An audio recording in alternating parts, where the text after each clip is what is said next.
और जो जहां बैठता है उसकी वहां महत्वता होती है। एक ड्राइवर ड्राइवरिंग कर रहा है, गाड़ी चला रहा है, बस चला रहा है, ड्राइवर सीट पर बैठा था, चाय पीने के लिए नीचे उतर गया। अब ड्राइवर चाय पीने के लिए नीचे उतरा, इतने में कोई व्यक्ति उस ड्राइवर की सीट पे बैठ गया। अब तुम वहां से निकल रहे थे, तुम्हें बस में बैठना था, तुमने पूछा भैया बस कहां जा रही है? अब तुम्हें मालूम है कि तुम ड्राइवर नहीं हो, ड्राइवर तो चाय पीने गया, तुम ड्राइवर नहीं हो और ड्राइवर की सीट पर बैठे हो, तो जाने आने वाले को क्या लगता है कि तुम भी, अरे बोलो तो जम के ड्राइवर हो। किराने की दुकान पर व्यापारी बैठा हुआ है, अनाज की दुकान पर व्यापारी बैठा हुआ है, उस पर वो उठकर कहीं चले गया और कोई दूसरा व्यक्ति बैठ गया, भले वो उनका सेवक हो, नौकर हो, चाकर हो, अगर उस पर बैठा है तो तुम उसको सेठ ही समझो। बोलो सही है कि गलत है? सुनार की दुकान पर, स्वर्णकार की दुकान पर कोई बैठा था, सेठ जी कहीं चले गया, उसकी दुकान पर कोई दूसरा बैठ गया तो अपन उसको सेठ ही समझेंगे। टेलर की दुकान पर मशीन लगी है, कैंची रखी है, सुई रखी है, कपड़ा रखा है, टेलर अंदर चाय पीने चले गया, उसके दुकान पर कोई ग्राहक आया, उसकी सीट पर बैठ गया, तो लोग आकर कहेंगे टेलर साहब मुझे कपड़े सिलवाना है। वो टेलर नहीं है, पर वो टेलर की कुर्सी पर बैठा है इसलिए टेलर कहला गया। ड्राइवर की कुर्सी पर बैठा तो ड्राइवर कहला गया, स्वर्णकार की कुर्सी पर बैठा तो सोनी कहला गया, व्यापारी की कुर्सी पर बैठा तो व्यापारी कहला गया। उसी तरह जो भगवान शंकर की कथा में जाकर बैठ जाता है वो शिव का कहलाने लगता है, वो शंकर का हो जाता है। आप जहां बैठे हो वो वहां के कहलाते। आप किस स्थान पर जाकर बैठे हो, आप किस जगह पर जाकर बैठे हो, आप किस भूमि पर जाकर बैठे हो, किस जगह पर जाकर बैठे हो, ये आपके ऊपर निर्भर करता है कि आप कहाँ विराजमान, कहाँ बैठे होंगे, किस जगह पर बैठे होंगे।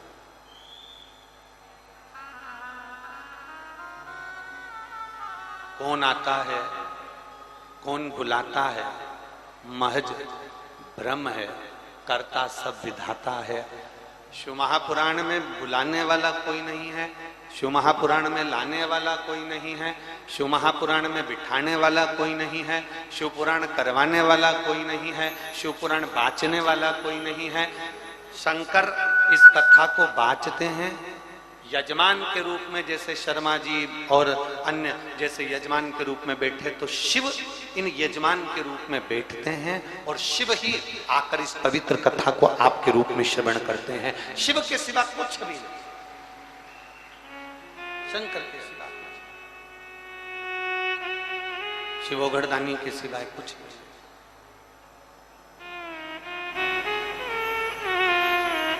हम जितना प्राप्त कर सकते हैं शिव महापुराण से उतना ग्रहण करें, हम जितना ले सकते हैं शिव महापुराण से उतना हम ले लें।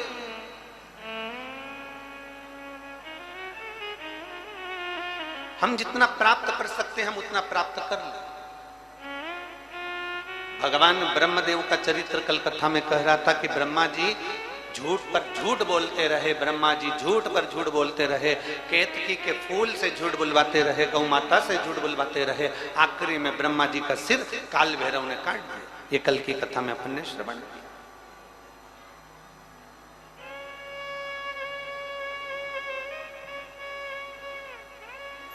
अब ब्रह्मा जी की आंख में आंसू आखिरी में आए जब ब्रह्मा जी का शीश जो कटा हुआ था वो बढ़ता पेड़ बन गया, बट वृक्ष बन गया।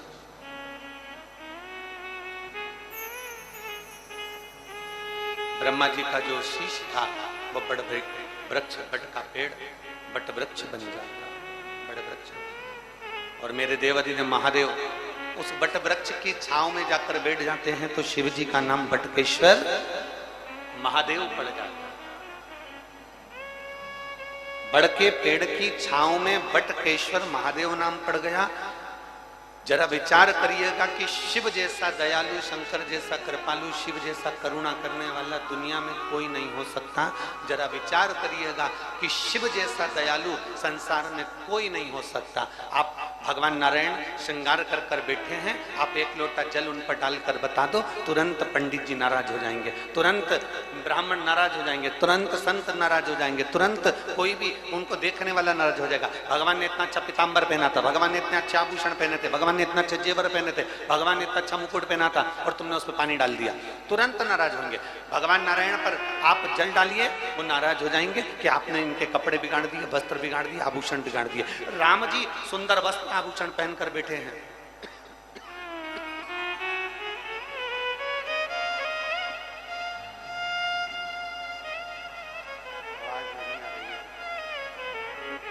राम जी वस्त्र आभूषण पहनकर बैठे हैं और राम जी वस्त्र आभूषण पहनकर बैठे हैं और कोई आए एक लोटा जल डालकर चले जाए तो लोग नाराज होंगे, तुमने राम जी पर जल डाल दिया।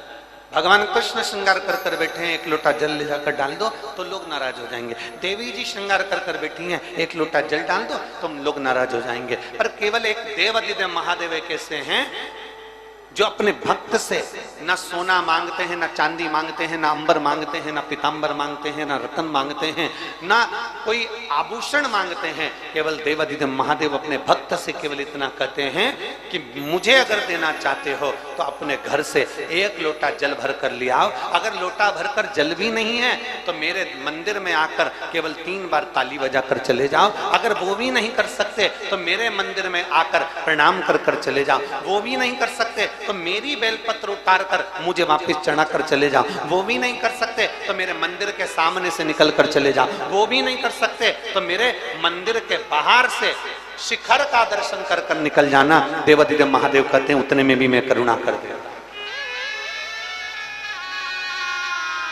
उतने में भी मैं दया कर देता हूं। वो शिव है, वो औघड़दानी है, वो त्रिकालदर्शी, वो कैलाशी, वो अविनाशी, वो शिव है, वो शंभु है, वो औघड़दानी है, वो शंकर, वो करुणा सागर, वो दया सागर।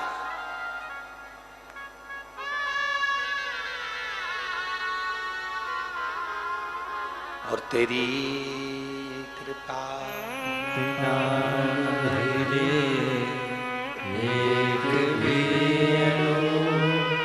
लेते श्वास तेरी कृपा से तनु तनु बखान क्या करूं मैं राखों के ढेर का चपटी बहुत में खजाना कुबेर का गंगाधार मुक्ति द्वार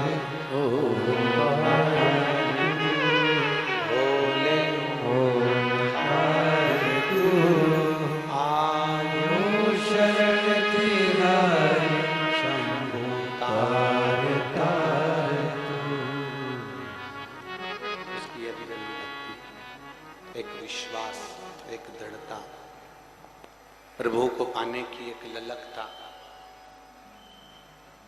परमात्मा को प्राप्त करने की एक उमंगता, एक आनंदता।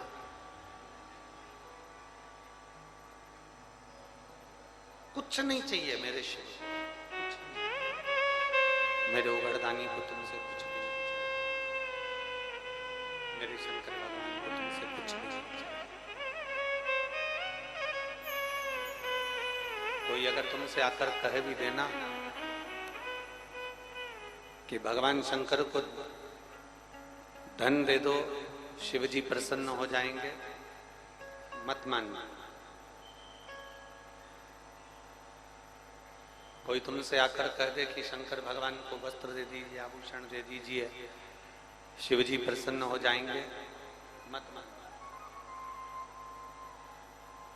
कोई तुमसे आकर कह दे कि भगवान शिव को 56 भोग दे दो, भगवान शंकर प्रसन्न हो जाएंगे, बिल्कुल मत मानना, बिल्कुल मत मानना।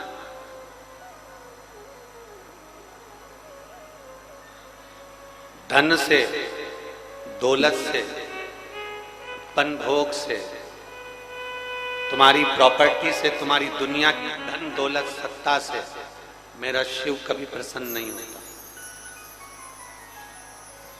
मेरा शंकर कभी प्रसन्न नहीं होगा। अगर शिव को प्रसन्न करना है तो शंकर को धन मत दो, शिव को प्रसन्न करना है तो तुम्हारा सोना चांदी हीरा पन्ना शंकर को मत दो। शिव को प्रसन्न करना है तो इतना जरूर करो, अपना दिल, अपना हृदय, अपना चित्त, अपना मन, अपनी बुद्धि भगवान शंकर के चरणों में समर्पित कर दो। शिव तुम्हारा।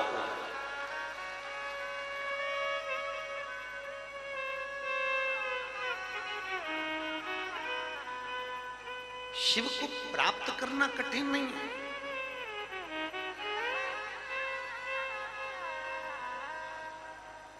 आवाज नहीं जा रही है, उधर भक्त लोग बाहर बैठे हुए हैं, उनकी व्यवस्था करो।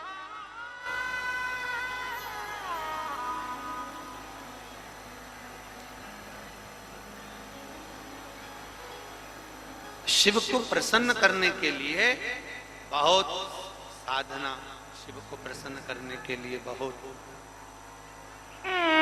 साधना, शिव को प्रसन्न करने के लिए बहुत साधना, उपासना, बहुत साधना उपासना की जरूरत। शिव को प्रसन्न करने के लिए, भगवान ओघड़दानी को प्रसन्न करने के लिए, भगवान शिव को प्रसन्नता के बहुत सारी साधना और उपासना की भी जरूरत नहीं है। शिव को प्रसन्न करने के लिए केवल तुम्हारा निर्मल मन सो मोहि पावा,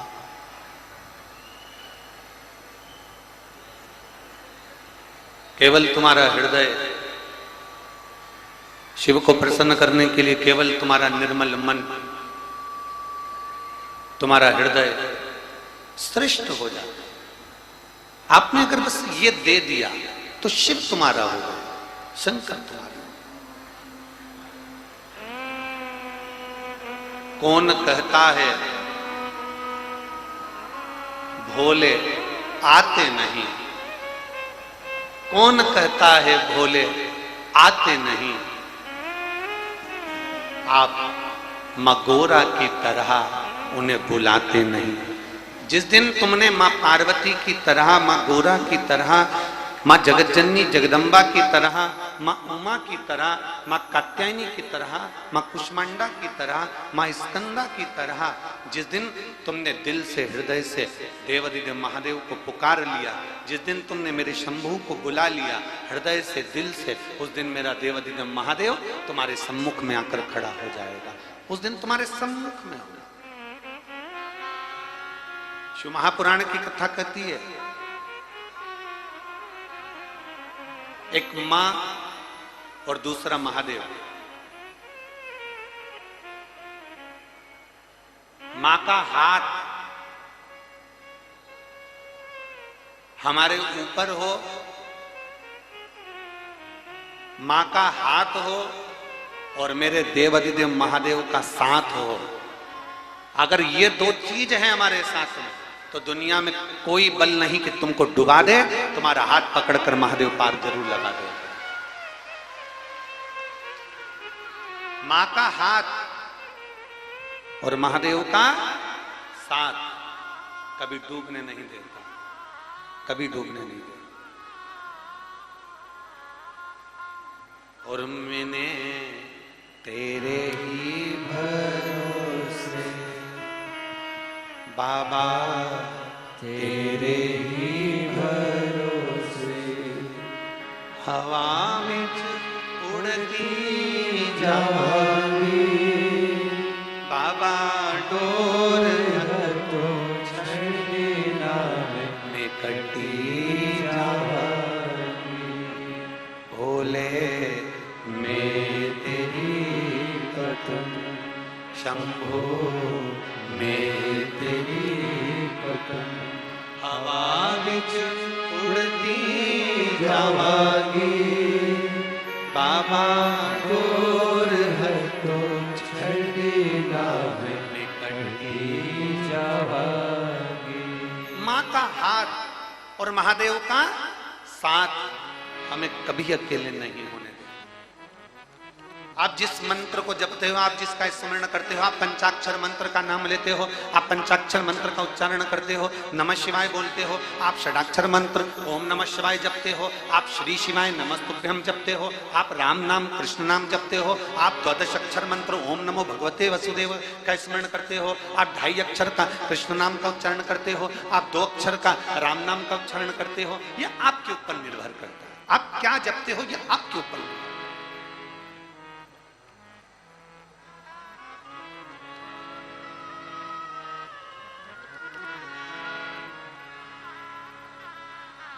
बस इतना याद रखो, राम जपो, कृष्ण जपो, शिव जपो, दत्त जपो, तुम्हारी मर्जी पड़े उसका भजन करो। तुम्हारा मन पड़े ओम नमो भगवते वासुदेव का जाप करो, तुम्हारा मन पड़े राम कहो, शंकर कहो, श्री शिवाय नमस्तुभ्यम कहो, नमः शिवाय कहो, ओम नमः शिवाय कहो, तुम्हारी मर्जी पड़े उस मंत्र को जपो। पर इतना याद रखना कि तुम्हारा विश्वास उस मंत्र के प्रति प्रबल होना चाहिए, तुम्हारा विश्वास उस मंत्र के प्रति पक्का होना चाहिए। जिस मंत्र को हम जप रहे हैं, जिस मंत्र की हम साधना कर रहे हैं, उस मंत्र के प्रति तुम्हारा भरोसा पक्का होना चाहिए।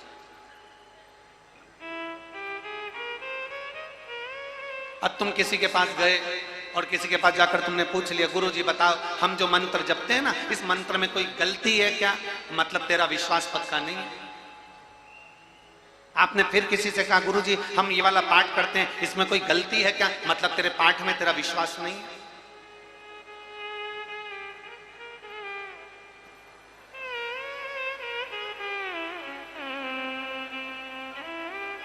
यहां इतनी सारी मेरी जीजियां बैठी हैं और बहुत सारी जीजियां मेरी आस्था चैनल पर कथा सुन रही हैं, फेसबुक यूट्यूब पर कथा सुन रही है। मेरे जीजा उन भी बैठे हैं यहाँ पर, और मेरी बेटियां, मेरी माताएं बैठी हैं। आप एक विचार करना, विचार करिएगा। जो बेसन का जो चीला बनता है ना, बेसन का चीला बोलते, उलेटा बोलते, जो भी बोलते हो तुम समझ जाना। बेसन घोल के उसमें अजवाइन वगैरह नमक मिर्ची सब मिला के और उसको घोल के तवे पर थोड़ा तेल डाल के उसको फैला देते हैं और वो उलट देते हैं, चीला बना देते हैं उसको। ठीक है, चीला ही ना कि उलेटा? हाँ उलेटा चीला, तुम समझ जाओ जो भी बोलते हो।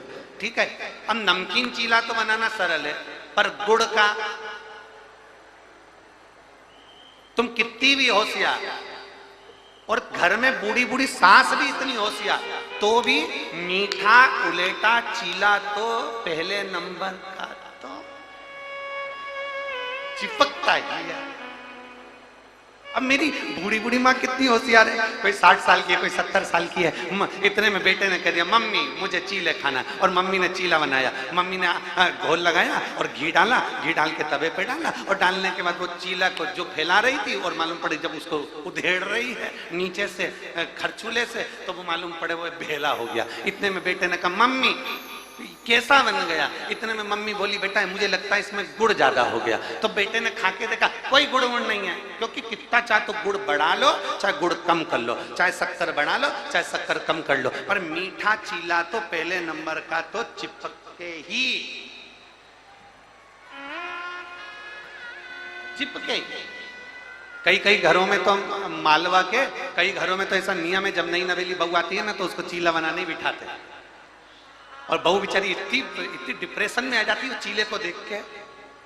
बहू बेचारी तक घूंघट, और ऊपर से चीला बना रही, और चीला बनाते बनाते जैसे वो चीला भेला हो गया, इतने में घूंघट उतार कर तुरंत चारों तरफ देखती, कोई देख तो नहीं रिया, और जो उसने देखा कोई नहीं देख रहा, चीले को निकाल के चूल्हा में डाल देती। ले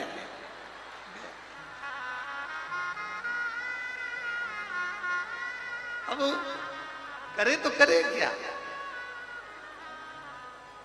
फिर क्या होता है, पहला चीला गड़बड़ हुआ, दूसरा थोड़ा सा ठीक हुआ, तीसरा थोड़ा सा ठीक हुआ, चौथा थोड़ा सा ठीक हुआ, उसके बाद में जब 3 चीले पूरे हो गए, चौथे चीले का नंबर आया, तो मेरी जीजियां यहाँ बैठी है, फिर कोई चीला चिपकता नहीं है, धड़ाधड़ बनते चले जाते हैं और लोग खाते चले जाते हैं, बड़े प्रेम से खाते हैं। बस पहले नंबर का चीला गड़बड़ होगा, दूसरे नंबर का चीला थोड़ा ठीक होगा, तीसरे नंबर का चीला ठीक होगा और चौथे नंबर का पूरा ठीक हो जाएगा। उसी तरह बचपन गड़बड़ हो गया, पहला चीला गड़बड़ हो गया ना, हो जाने दो। दूसरा चीला जवानी गड़बड़ हो गई ना, हो जाने दो। तीसरा चीला अधेड़ी गड़बड़ हो गई ना, हो जाने दो। पर चौथा चीला तुम्हारा गड़बड़ नहीं होगा, ये पक्का है। बुढ़ापा अच्छा निकलेगा। जिसने शिव की भक्ति करी,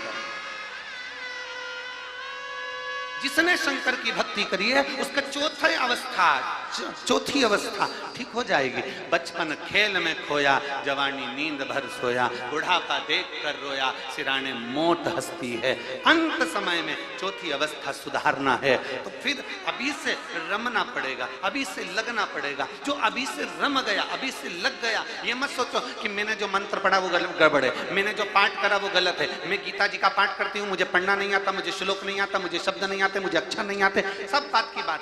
अगर आपके मन में एक भाव हो, परम पूज्य संत शिरोमणि भारत के बड़े विख्यात कथाकार परम पूज्य श्री गुजरात के रहने वाले डोंगरे जी महाराज, जिन्होंने श्रीमद् भागवत कथा को जन जन मानस तक पहुंचाया था। परम पूज्य डोंगरे जी महाराज ने, जो कथा के इतने रसिक थे कि उनकी कथा जब होती थी तो हजारों हजारों भक्त, जैसे लाखों भक्त आज शिव पुराण की कथा को प्रियता से आनंद से श्रवण करते हैं। श्रीमद् भागवत कथा का प्रचार करने वाले इस पृथ्वी पर, भागवत कथा को जन जन मानस तक पहुंचाने वाले इस पृथ्वी पर अगर सबसे श्रेष्ठ वक्ता अगर कोई हुए हैं तो परम पूज्य श्री डोंगरे जी महाराज हुए हैं, जिन्होंने घर घर तक भागवत को पहुंचा दिया। अब जिन्होंने घर घर तक भागवत को पहुंचाया, श्री डोंगरे जी महाराज, उस समय की बात है, बहुत पहले। आप कभी बनारस जाएं, आप कभी काशी जाएं, आप कभी वाराणसी जाएं, आप कभी बनारस के लिए जाएं तो बनारस में जाकर, काशी में जाकर पूछिएगा, डोंगरे जी महाराज का चरित्र कोई भी बता देगा।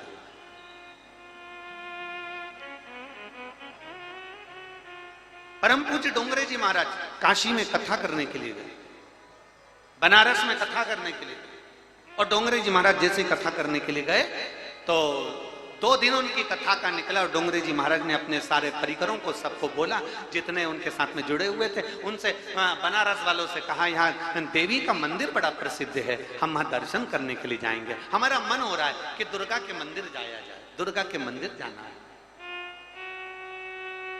जैसे डोंगरे जी महाराज ने कहा, ठीक है चलिए। डोंगरे जी महाराज अपने परिकरों के साथ में, डोंगरे जी महाराज अपने साथियों के साथ में, जो भी उनके साथ में सेवादार थे उनके साथ में मां दुर्गा का दर्शन करने के लिए गए। वहां जैसे ही दुर्गा जी के मंदिर में, देवी जी के मंदिर में परम पूज्य डोंगरे जी महाराज प्रवेश करते हैं, एक दीवाल से टिका हुआ एक ब्राह्मण, वस्त्र गला सा था, साधारण सा वस्त्र दिख रहा था, एक ब्राह्मण बैठकर मां दुर्गा का पाठ कर रहा था, मां दुर्गा की स्तुति पाठ कर रहा था। परम पूज्य डोंगरे जी महाराज की दृष्टि चली गई। इस कथा को एक एक शिव भक्तों को अपने दिल में बिठाकर रखना चाहिए कि कथा कहां जा रही है, उस पर आपकी चित्तवृत्ति चाहिए। डोंगरे जी महाराज की निगाह चली गई उस ब्राह्मण पर, और ब्राह्मण के पास में डोंगरे जी महाराज गए और जाकर उन्होंने तुरंत अपने साथियों से 21 रुपए लिए और ब्राह्मण देवता को दिए, प्रणाम करा, और प्रणाम कर कर परम पूज्य डोंगरे जी महाराज ने कहा, ब्राह्मण देवता, आप जो दुर्गा स्तुति का पाठ कर रहे हो, इस पाठ में बहुत सारी गलतियां हैं, आप इसको ठीक करिए। डोंगरे जी महाराज ने कहा, ब्राह्मण देवता, आप जो दुर्गा स्तुति का पाठ कर रहे हो, इसमें बहुत सारी गलतियां हैं, इसको ठीक करिए। और डोंगरे जी महाराज को ब्राह्मण देवता ने प्रणाम किया। ब्राह्मण जो बैठा था दीवार से टिककर, उसने नमन किया, गुरुदेव बिल्कुल मैं कल से गलती नहीं करूंगा, प्रणाम करता हूं मैं आपको, आपने मुझे ज्ञान प्रदान किया। डोंगरे जी माँ दुर्गा का दर्शन किए, और दुर्गा जी का दर्शन कर कर डोंगरे जी महाराज अपने कथा में पहुंच गए। कथा करी डोंगरे जी महाराज ने, रात्रि होने लगी, मध्य रात्रि हुई। मध्य रात्रि में परम पूज्य डोंगरे जी महाराज के शरीर को बुखार ने पकड़ लिया, ताप ने पकड़ लिया, पूरे शरीर को बुखार ने पकड़ लिया, शरीर गर्म होने लगा, इतनी गर्मी चढ़ गई शरीर में कि परम पूज्य डोंगरे जी महाराज को वहां के प्रसिद्ध डॉक्टर के घर ले जाया गया। और डॉक्टर के पास लेकर गए और डॉक्टर से कहा जरा देखिए, चेक करिए, हमारे गुरुजी को बहुत बुखार आया है। डॉक्टर ने चेक करा, बहुत तेज बुखार था। दवाई देकर डॉक्टर साहब ने डोंगरे जी महाराज को उनके निज निवास पर भेज दिया। निज निवास पर डोंगरे जी महाराज रात को सोए। सुबह नींद खुल गई ब्रह्म मुहूर्त में 3:30-4 बजे परम पूज्य डोंगरे जी महाराज की नींद खुल गई। नींद खुलते से डोंगरे जी महाराज ने अपने परिकरों को बुलाया, साथियों को बुलाया, कुछ भी करो, मुझे दुर्गा मंदिर जाना है, अभी की अभी जाना है, चलो तैयारी करो दुर्गा मंदिर जाने की। सारे साथियों को लेकर परम पूज्य डोंगरे जी महाराज मां दुर्गा के मंदिर में पहुंचे। जैसे ही पहुंचे, ब्राह्मण दीवार से टिका हुआ पाठ कर रहा था। डोंगरे जी महाराज वहां पहुंचकर ब्राह्मण के हाथ जोड़कर कहते हैं, पाठ कर रहे हो? ब्राह्मण हाथ जोड़कर बोला, गुरुदेव अब मेरे पाठ में गलती नहीं हो रही है, मैं धीरे धीरे पढ़ रहा हूं, मैं अटक अटक कर पढ़ रहा हूं, मेरे पाठ में गलती नहीं हो रही, मेरे श्लोक में गलती नहीं हो रही है, मैं अटक अटक कर पढ़ रहा हूं, मैं धीरे धीरे पढ़ रहा हूं, मेरे श्लोक में गलती नहीं है, मैं अब आराम से पढ़ रहा हूं। डोंगरे जी महाराज की आंख से आंसू निकल रहे थे और वो अपने शीश को हिला रहे थे। ब्राह्मण देखकर खड़ा हो गया, गुरुदेव आप रो रहे हो?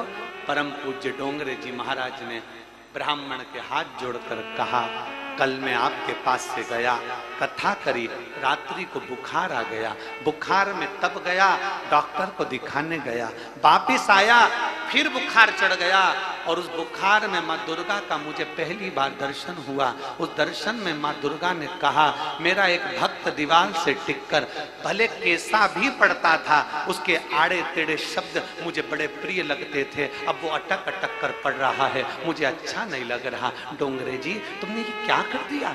सुबह होते से डोंगरे जी जाओ और उसको कह कर आओ, जैसा वो पाठ करता था, जैसा वो श्लोक बोलता था, जैसा वो स्मरण करता था, जैसा वो मंत्र बोलता था, परम पूज्य डोंगरे जी जाओ बोल कर आओ। डोंगरे जी आकर ब्राह्मण के हाथ जोड़कर बोले, मेरी जिंदगी में मैंने इतनी कथा करी, आज तक किसी देवता ने दर्शन नहीं दिया, पर तेरी भक्ति के कारण आज माँ दुर्गा मुझे दर्शन देकर चली गई।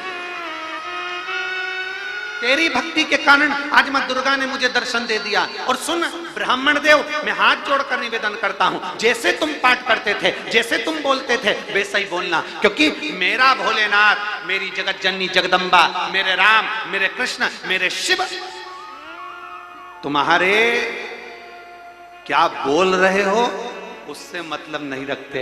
मेरे महादेव तुम्हारे दिल में क्या निर्मलता है, तुम्हारे चित्त में कितनी शुद्धता है, तुम्हारे हृदय में कितने शुद्ध भाव हैं, मेरे देव अधिदेव महादेव वो देखते हैं। मेरे महादेव ये नहीं देखते तुमने क्या बोला, मेरे महादेव ये नहीं देखते तुम क्या बोल रहे हो। मेरे महादेव ये देखते हैं कि तेरा चित्त कितना साफ है, तेरा मन कितना साफ है, तेरे भीतर की निर्मलता कितनी है, तूने कितनी निर्मलता का भाव रखा है, तूने किस निर्मलता से मुझे पुकारा है। हाथी कौन सा मंत्र पढ़ता था? विदिशा वालों से पूछे हम, जिस हाथी ने भगवान को पुकारा था वो हाथी कौन सा मंत्र पढ़ता था? हाथी ने कौन सा मंत्र पढ़ा था? हाथी ने कौन सी विद्वत्ता रखी थी? हाथी ने कौन सा ज्ञान दिया था? हाथी मंत्र पढ़ना नहीं जानता था, हाथी तप साधना नहीं जानता था, बस हाथी का पांव मगर ने पकड़ा और हाथी चिंगाड़ दिया। चिंगाड़ा किसके लिए? अपने परिवार के लिए। परिवार वाले नहीं आए, कुटुंब के लिए चिंगाड़ा, कुटुंब वाले नहीं आए। आखिरी में हाथी चिंगाड़ रहा था, तब हाथी को ज्ञान प्राप्त नहीं हुआ। उसी समय पर एक चिड़िया उड़कर जा रही थी और चिड़िया उड़कर जा रही थी, उसकी चोंच में एक इल्ली फंसी हुई थी। उस इल्ली को हाथी ने देख लिया और हाथी ने क्या देखा कि चिड़िया इल्ली को लेकर जा रही है और इल्ली उड़ते उस चिड़िया के मुख से नीचे गिर गई। तो हाथी ने पूछ लिया उस इल्ली से कि तुझे किसने बचाया? उस इल्ली ने हाथी से कह दिया, संसार में अपने कभी नहीं बचाते, बचाने वाला तो वो नारायण और परमात्मा होता। हाथी मंत्र नहीं जानता था, हाथी साधना नहीं जानता था, हाथी स्तुति नहीं जानता था, हाथी ज्ञान नहीं जानता था, हाथी को मंत्र नहीं आते थे, हाथी उपासना नहीं जानता था, हाथी ने कोई तप साधना नहीं करी। बस हाथी ने जान लिया कि मेरे परिवार वाले नहीं आए, मेरे कुटुंब वाले नहीं आए, मेरे रिश्तेदार नहीं आए। तब हाथी ने उस परमात्मा को पुकारा और परमात्मा को पुकारा तो परमात्मा के हृदय में खलबली उत्पन्न होने लगी। भगवान नारायण ने गरुड़ को बुलाया, गरुड़ जल्दी आ।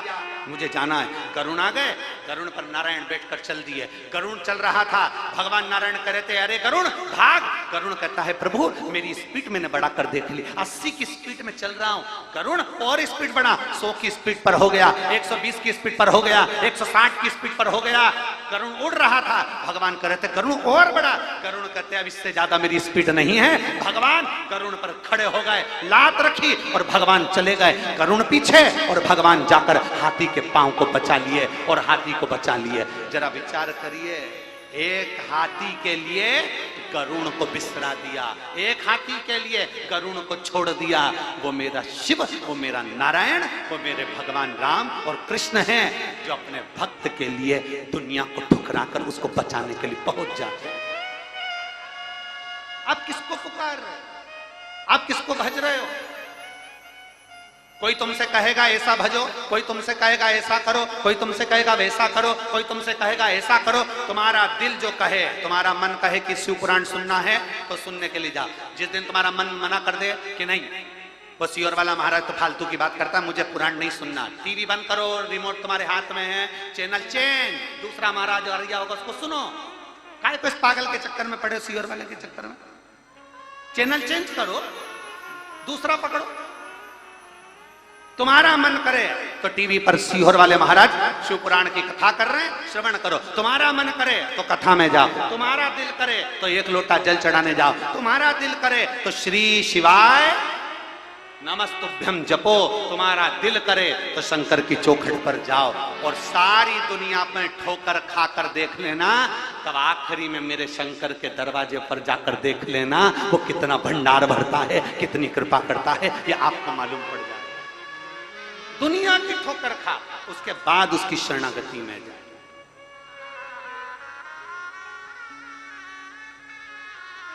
वो साधारण नहीं। और मेरे भोले तेरा सहारा है, मेरे भोले तेरा सहारा है, मेरी नैया का तू किनारा है, मेरी नैया का तू किनारा। विश्वास दृढ़ हो जाएगा, जब हमारा भरोसा दृढ़ हो जाएगा, शिव को मिलने में देरी नहीं होगी। तुम्हारे एक लोटे जल में कोई साधारण बल नहीं होता, उसमें इतना बल होता है। जब आप पहले के समय में हम आपसे पूछें, जब आप लोग शिव महापुराण की कथा नहीं सुने थे, पहले का समय निकालो, तुम्हारा सबका निकालना। जिन जिन के घर से एक लोटा जल शिव जी के मंदिर में जा रहा है ना, वो अपना समय निकाल कर देखना। पहले का समय, जब से शंकर जी के मंदिर में जाना चालू करा उस समय, और उसके पहले का समय, जब शंकर के मंदिर में तुम मंदिर का ही पानी भरते थे, मंदिर का ही पानी भरकर शंकर जी को चढ़ा देते थे। एक वो समय था, और एक आज का समय। अपने घर का जल, अपने घर का लोटा, अपने घर से चलकर मंदिर तक जाते हो। एक आज का समय, दोनों का अंतर निकाल कर देखना कि पहले कितने धक्के खाए हैं, और जब से जल चढ़ाना चालू करा तब से महादेव ने हाथ पकड़ा कि नहीं। जरा अंदाजा लगा कर देखो, पहले का समय और आज के समय का अंदाजा लगाइएगा कि पहले कितने धक्के खाए, पहले कितनी तकलीफ की जिंदगी चलती थी। आज मेरे शंकर से एक लोटा जल जो तुम लेकर जाती हो, वो जल साधारण नहीं होता। शिव महापुराण की कथा कहती है, घर में जो रसोई घर होता है, वो रसोई घर में जो परिंदा होता है, जो हंडा होता है, जो मटका होता है, जो पानी का स्थान होता है, उसको हमारे यहाँ पितरों का स्थान कहते हैं। कौन सा स्थान है? जम के बोलो जरा। पितरों का स्थान। रसोई घर अन्नपूर्णा का स्थान, पानी का स्थान पितरों का स्थान। पितरों के उस मटके में से, हंडे में से पानी भरा, अन्नपूर्णा के उस रसोई घर से लेकर चले, घर के अंदर से लेकर सीधे शिवालय में पहुंच गए, शंकर जी को समर्पित कर दिया। पहले के समय में वास्तु दोष, पितृ दोष, काल सर्प दोष इतने होते थे, जिसको पत्रिका दिखाओगे वो बोलेंगे काल सर्प दोष है, पितृ दोष है, वास्तु दोष है, ये दोष है, इधर की दरवाजा तोड़ो, इधर बाथरूम बनाओ, इधर की सीढ़ी हटाओ, यहाँ बनाओ। सब कुछ कर देख लिया। जब सब कुछ कर देख लिया और लाभ नहीं मिला, तब एक काम कर देख लो, मेरे शंकर के मंदिर में जाना प्रारंभ कर देख लो, तुम्हें लाभ मिलना प्रारंभ। उसकी चौखट पर, उसकी शरणागति में, उसके द्वार जाकर देख। एक पत्र है, देखिए।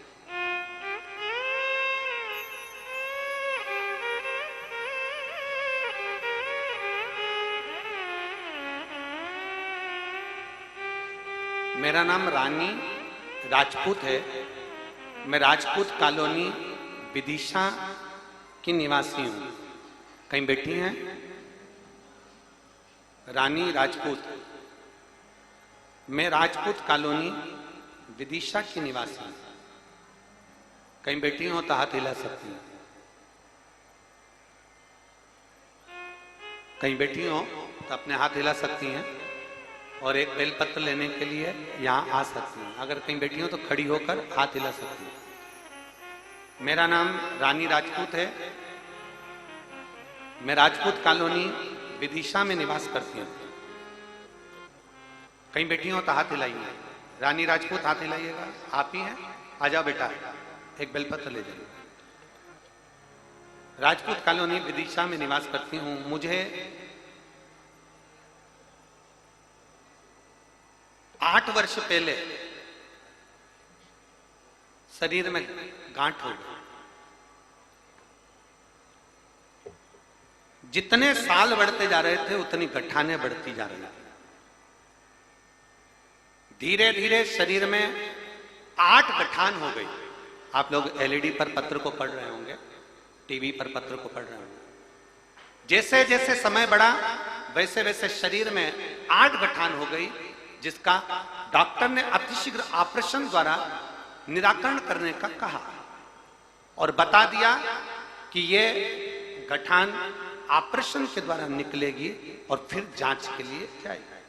हम सब इस गंभीर समस्या में पड़ गए कि अब ये जांच के लिए जाएगी और डॉक्टर क्या बोल देगा, कोई भरोसा नहीं है, क्योंकि 8 गठाने शरीर के अंदर हैं और उसकी जांच भी कराना। अब करें तो करें क्या? तब मेरे परिवार वाले सब दुखी हो गए। 1 वर्ष से हम सब चिंता में पड़ गए कि अब इन गठान का ऑपरेशन कराएं कि ना कराएं। तब हमारे रिश्तेदार ने कहा, एक काम करो, शंकर जी के मंदिर में जाओ, जल चढ़ाओ, अशोक सुंदरी वाली जो जगह है वहां पर दुर्वा चढ़ाओ और दुर्वा चढ़ाकर उस दुर्वा को उठाकर लाओ और लगातार उसको खाना प्रारंभ करो। एक बेलपत्री चढ़ाते, कुंदकेश्वर महादेव का नाम लेते और उस दुर्वा को और बेलपत्री को खाना प्रारंभ करा। मैं बाबा को यहाँ धन्यवाद देने के लिए आई हूँ। मेरा सारा दवाई बंद हो गई, सारा उपचार बंद हो गया और मेरा शरीर ठीक हो गया, मेरी गठाने गल गई। मैं बाबा को नमन करने के लिए 8 गठाने शरीर के अंदर हो गई और 8 गठाने डॉक्टर के हिसाब से ठीक नहीं। एक विश्वास, एक भरोसा, एक दृढ़ता। सारी दुनिया में ठोकर खाया, आखिरी में जब तुम्हारा दिल कर जाए कि शिव पुराण में सब क्या है, जब तुम्हारा मन कर जाए कि शिव महापुराण का लोग इतना विरोध करते हैं, शिव महापुराण के लिए लोग कह देते हैं श्री शिवाय नमस्तुभ्यं मत बोलो, 1 लोटा जल मत चढ़ाओ, शंकर पे चढ़ा हुआ जल मत पियो, बेलपत्र मत खाओ, शंकर पर पूजन मत करो, शिवलिंग का स्पर्श मत करो। ये दुनिया के लोग करें। आखिर शिव पुराण का इतना विरोध हो रहा है तो शिव पुराण में आखिर ऐसा क्या है? अपने घर में एक गीता प्रेस गोरखपुर की शिव पुराण लेकर आ, उसका अध्ययन करो, प्रेम से बैठकर पढ़ो और पढ़ने के बाद विचार करो कि शिव पुराण में क्या लिखा है। सारी दुनिया में ठोकर खाने के बाद जो शिव की शरण में जाता है, मेरा महादेव उसका हाथ पकड़कर पार उतार देता है। ये शिव पुराण।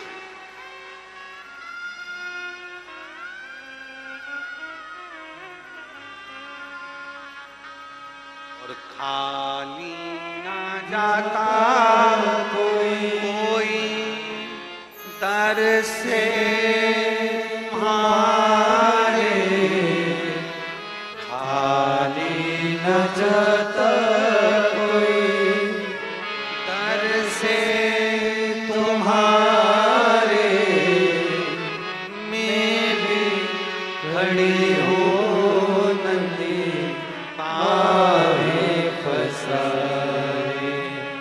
अपने गले से लगा दो, गिरा जा रहा हो, उठा लो,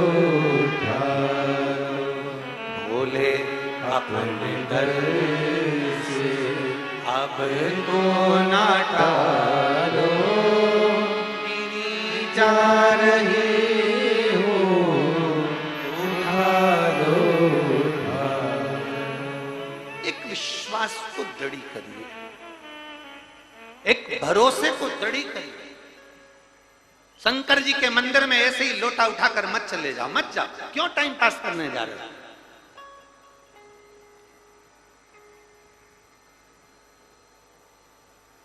समय बर्बाद करने के लिए बिल्कुल कथा में मत जाओ। क्यों टाइम पास करने के लिए जा रहे हो?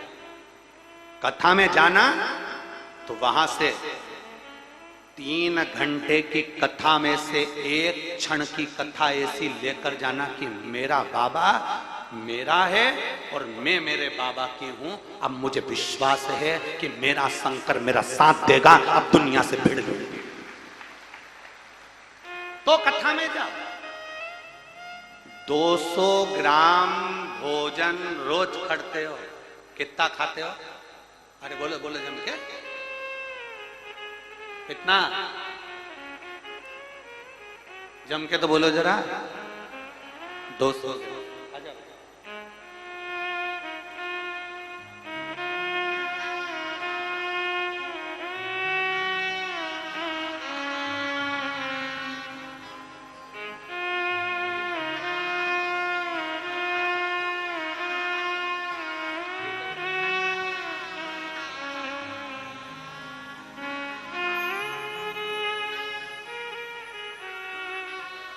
200 ग्राम भोजन रोज करते हो।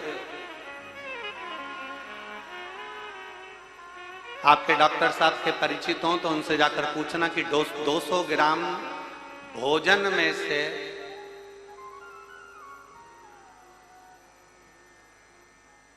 70% भोजन शरीर से निकल गया, 30% में पानी आदिक में निकल गया, कुछ परसेंट बचा। उसमें से 200 ग्राम भोजन से 20 बूंद खून बनता है। कितना बना? जम के बोलिए जरा। 20 बूंद। 20 बूंद खून में से 2 बूंद खून ऐसा होता है जो हमारे शरीर में बल प्रदान करता है। उसके लक्षण देखे जाते हैं कि वो लक्षण उसमें है। 200 ग्राम भोजन में से 2 बूंद खून हमारे शरीर को मरते दम तक चला देता है। उसी तरह 3 घंटे की कथा में से 1 सेकंड की कथा हमें शंकर से मिला देती है। मात्र 1 सेकंड, केवल 1 सेकंड की कथा, 1 मिनट की कथा अगर जिसने दिल से सुन ली, जिसने भरोसा कर लिया, जिसने विश्वास कर लिया, जो जान गया शिव मेरा में शंकर की, जो समझ गया, व्यर्थ समय बर्बाद करने के लिए शिव पुराण में नहीं जाना, व्यर्थ समय पर बर्बाद करने के लिए भीड़ नहीं बढ़ाना, जाना है भगवान शंकर पर भरोसा करने के लिए जाना कि मैं शिव पुराण की कथा में गई हूं। मैं आज से ये विश्वास लेकर जाती हूं कि मैं अपने घर के पास में जो शंकर का मंदिर होगा वहां 1 लोटा जल चढ़ाऊंगी, मेरे घर के बच्चे को भेजूंगी, परिवार को भेजूंगी और घर का एक बच्चा शंकर को 1 लोटा जल चढ़ाएगा। और ये मेरा विश्वास कहता है कि बुरे वक्त में कोई काम नहीं आएगा, तब मेरा देवाधिदेव महादेव नंदी लेकर आएगा।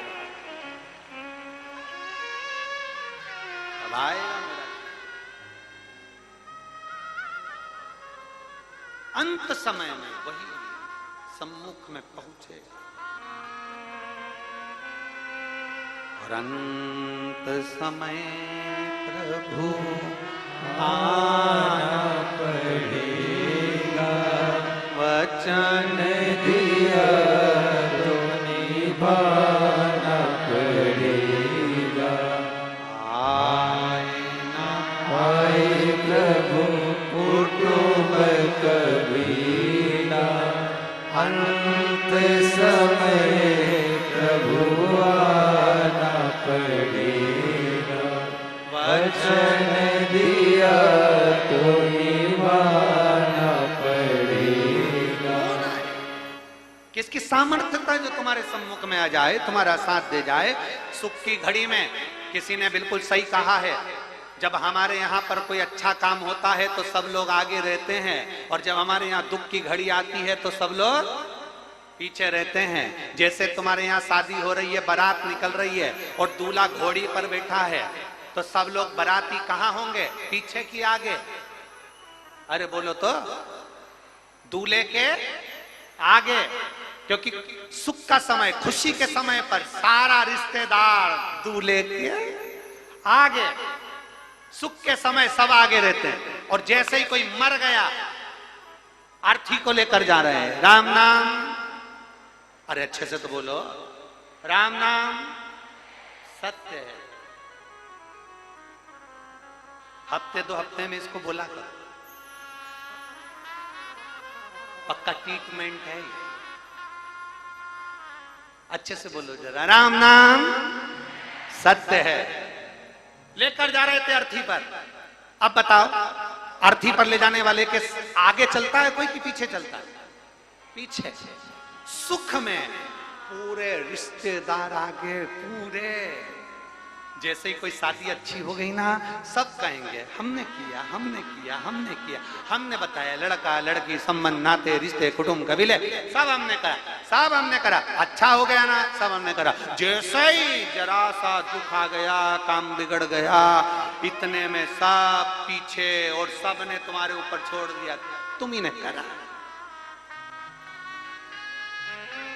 तुम ही ने किया, तुमने करा, सब पीछे हो गए। महाराज इसलिए कोई साथ नहीं देगा, आएगा तो केवल एक नंदी पर बैठकर, अपनी काशी को छोड़कर। अगर कोई आ सकता है तो केवल एक ही आ सकता है, और वो मेरा केवल देवाधिदेव महा, केवल एक।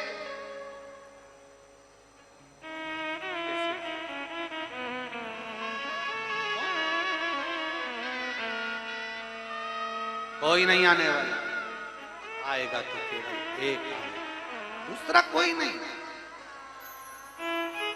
3 घंटे की कथा श्रवण कर रहे हो, उसमें अपने विश्वास को केंद्रित करिए। 3 घंटे की कथा में अपने विश्वास को बढ़ाइए। ब्रह्मदेव की आंख में आंसू आ गए, ब्रह्मा जी की आंख से आंसू बह रहे हैं, बड़ वृक्ष बन गए, बड़ का पेड़ बन गए, और भगवान शंकर उस बड़ पेड़ के नीचे बैठ गए, बटकेश्वर महादेव बनकर। बटकेश्वर महादेव, बड़ के पेड़ की छांव में मेरा देवाधिदेव महादेव बैठ गए। जिस ब्रह्मा जी ने झूठ बोला, जिन ब्रह्मदेव ने अपशब्द कहे, जिन ब्रह्मदेव ने ताने दिए, जिन ब्रह्मदेव ने आड़ा टेढ़ा कहा, उस बट वृक्ष की छांव में मेरे शब्द हो, मेरे शंकर, मेरे ओघड़दानी, मेरे त्रिकालदर्शी, मेरे कैलाशी, मेरे अविनाशी शिव बैठ गए थे।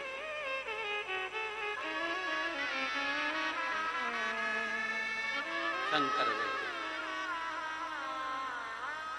और महाराज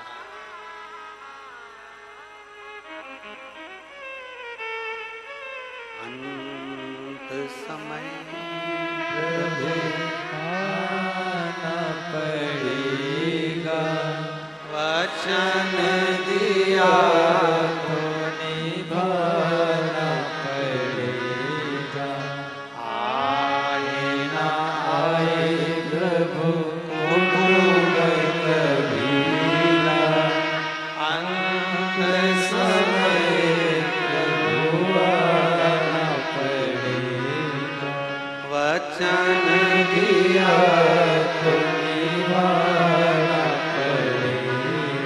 अंत समय में केवल वही एक शिव, एक मेरा ओघड़दानी, एक मेरा शंभु, एक मेरा त्रिकालदर्शी के सिवाय कौन है?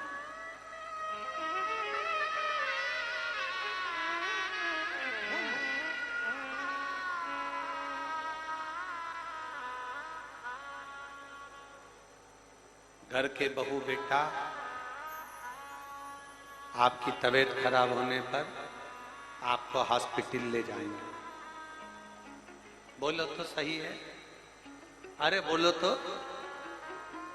रिश्तेदार हॉस्पिटल में तुम्हें देखने के लिए आए,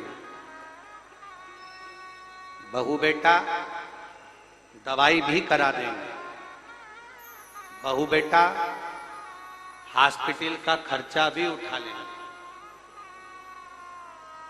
पर ईमानदारी से बोलो, पलंग पर आईसीयू में वेंटिलेटर पर पड़े हो,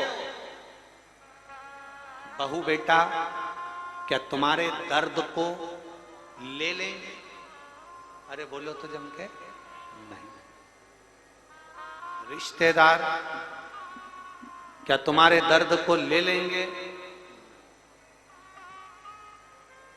दर्द को नहीं ले। दर्द लेने के लिए तो तुमने जो एक लोटा जल देवाधिदेव महादेव को समर्पित किया, तुमने जो एक बेलपत्र भगवान शिव को समर्पित करी, तुमने जो भगवान देवाधिदेव महादेव को दिल से हृदय से जो पुकारा है, बस वो देवाधिदेव महादेव अंत समय में तेरे शरीर के पास में कोई नहीं होगा। सब हॉस्पिटल के कमरे के बाद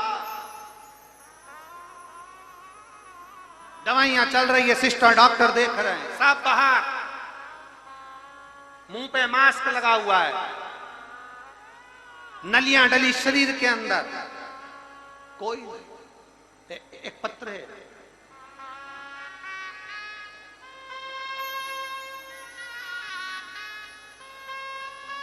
पलक बालोटिया, कहीं बैठी हो पलक बालोटिया तो हाथ हिलाइएगा। पलक बालोटिया, नगर दुर्गा नगर विदिशा। पलक बालोटिया दुर्गा नगर विदिशा की रहने वाली हैं। कहीं बैठी हो तो हाथ हिला सकती हैं, दोनों हाथ अपने हिलाएं अगर कहीं बैठी हो तो। पलक बालोटिया दुर्गा नगर विदिशा की रहने वाली हूं। मेरे भैया भाभी, उनकी शादी को 15 साल हो गए थे, उनके बच्चे नहीं थे, उन्होंने हर जगह इलाज कराया पर संतान का सुख उन्हें 15 साल तक नहीं हुआ। जब बच्चे नहीं हुए तब उनके मानसिक टेंशन हो गया और विचार करने लगे कि शरीर को क्या करें अब रखकर। आप देखिए, जरा विचार करिए कि व्यक्ति जब हारता है ना, तब उसे केवल एक ही चीज सोचती है कि शरीर को रखा जाए कि ना रखे, शरीर को रखें ना रखें, केवल एक चीज सोचती है। 15 वर्ष तक जब बच्चे नहीं हुए, हार गए, विचार करा शरीर रखें ना रखें, बहुत रोती थी मेरी भाभी। तब उन्हें अधिक मास का समय, और उस समय पर आपने कह दिया कि सीहोर की कावड़ भराएगी। कावड़ भरने के लिए वो गए और सीवन नदी का जल लेकर उन्होंने कुबेरेश्वर धाम को चढ़ाया, बाबा से विनय करा, विनती करी, और बाबा का मैं क्या गुणगान करूं गुरुदेव। एक विश्वास की चिराग आपने जलवाया और बाबा की कृपा से 15 साल के बाद उन्हें संतान की प्राप्ति हुई। ये शिव कृपा, ये शंभू की करुणा। 15 वर्ष के बाद औलाद हुई, ये शिव कृपा के मतलब एक विश्वास व्यक्ति को टूट गया, वो अंदर से टूट चुका है, उसके अंदर ये हो गया कि मुझे अब मुझे नहीं रहना। अब उसे लगने लगा ये संसार मुझे ताना देता है, अपशब्द कहता है, ताने दे रहा है, गालियां दे रहा है, आड़ा टेढ़ा कर रहा है, अपशब्द कह रहा है, उसको लग गया अब मुझे संसार में नहीं रहना। पर शिव कहते हैं, शंकर कहते हैं कि मुझे लोग गंजेड़ी कहते हैं, मुझे लोग भंगेड़ी कहते हैं, मुझे लोग ना जाने क्या क्या कहते हैं। कोई उसको कुछ कह देता है, कोई उसको कुछ कह देता है। वो एक लाइन आप लोग गुनगुनाते हो ना कि मेरे भोले बाबा को अनाड़ी मत समझो।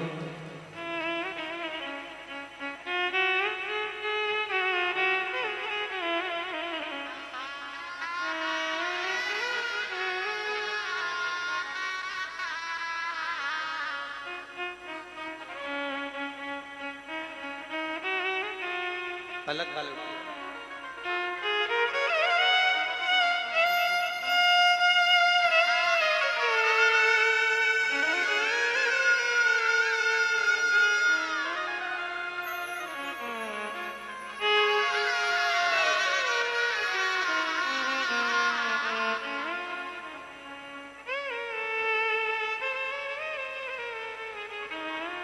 और मेरे भोले बाबा के कंधे पे झोली, मेरे भोले बाबा के कंधे पे झोली, अरे झोली को देख के,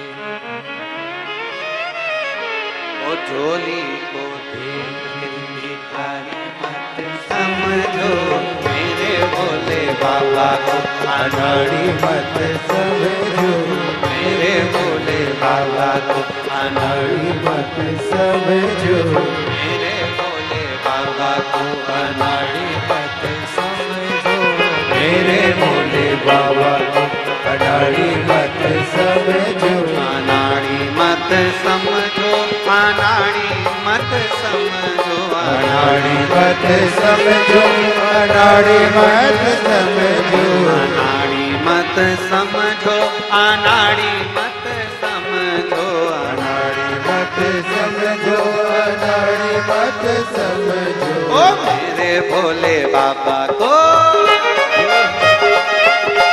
मेरे भोले बाबा को अनाड़ी मत समझो, मेरे भोले बाबा को अनाड़ी मत समझो।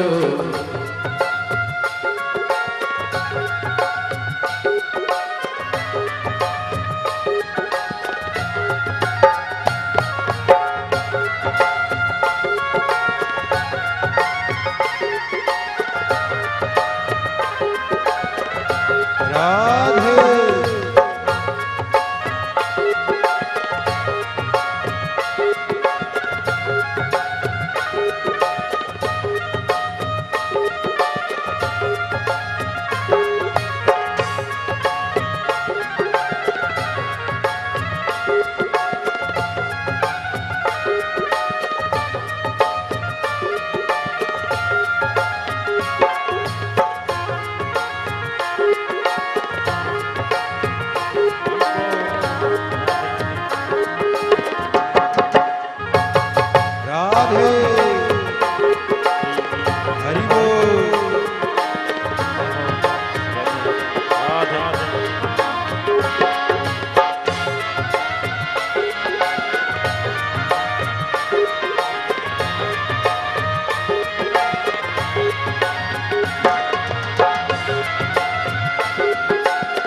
हरि बोल राधे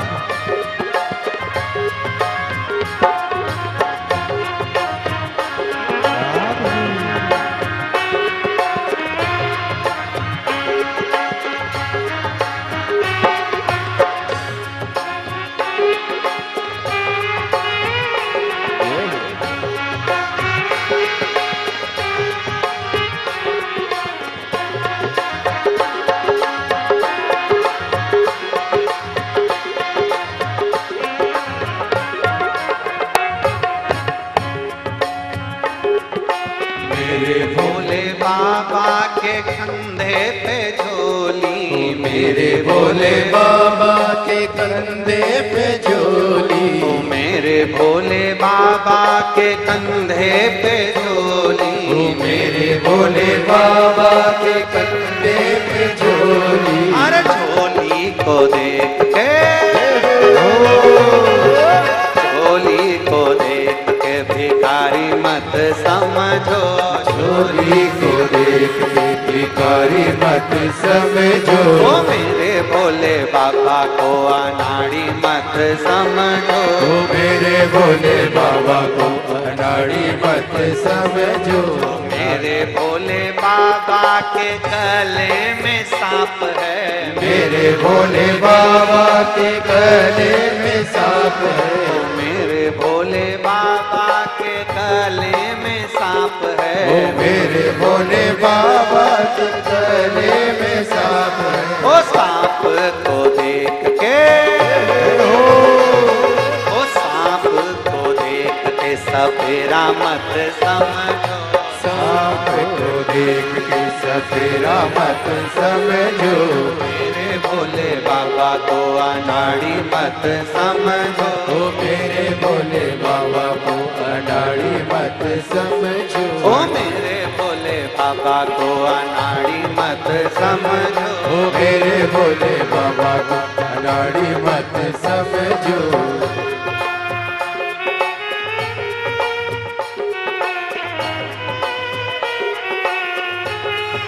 शंभो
बाबा के हाथों में डमरू, मेरे भोले बाबा के हाथों में डमरू, डमरू को देखे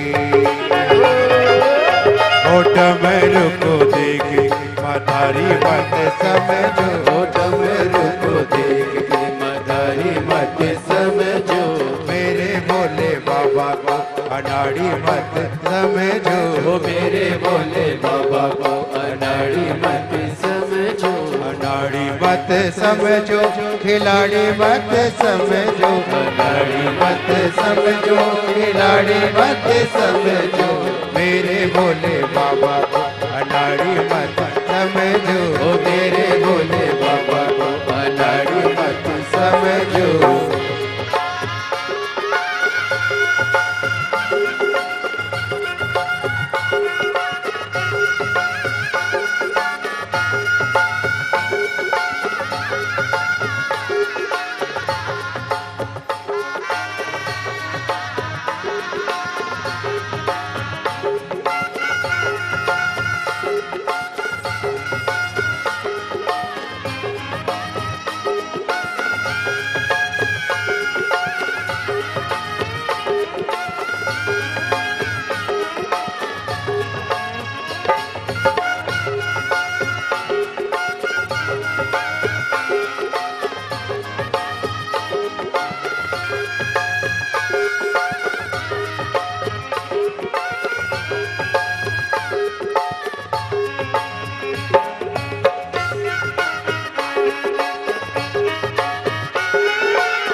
बाबा तन मृग छाला, मेरे भोले बाबा के तन मृग छाला, मेरे भोले बाबा के तन मृग छाला, ओ मेरे भोले बाबा के तन मृग छाला, मृग छाला देख के नगछाला देख शिकारी मत समझो, नगछाला देख शिकारी मत समझो, मेरे भोले बाबा को अनाड़ी मत समझो, मेरे भोले बाबा को अनाड़ी मत समझो, अनाड़ी मत समझो, खिलाड़ी मत समझो, अनाड़ी मत समझो, खिलाड़ी मत समझो, मेरे भोले बाबा ओ मेरे भोले बाबा को अनाड़ी मत समझो, मेरे भोले बाबा को अनाड़ी मत समझो, मेरे भोले बाबा को अनाड़ी मत समझो, मेरे भोले बाबा को अनाड़ी मत।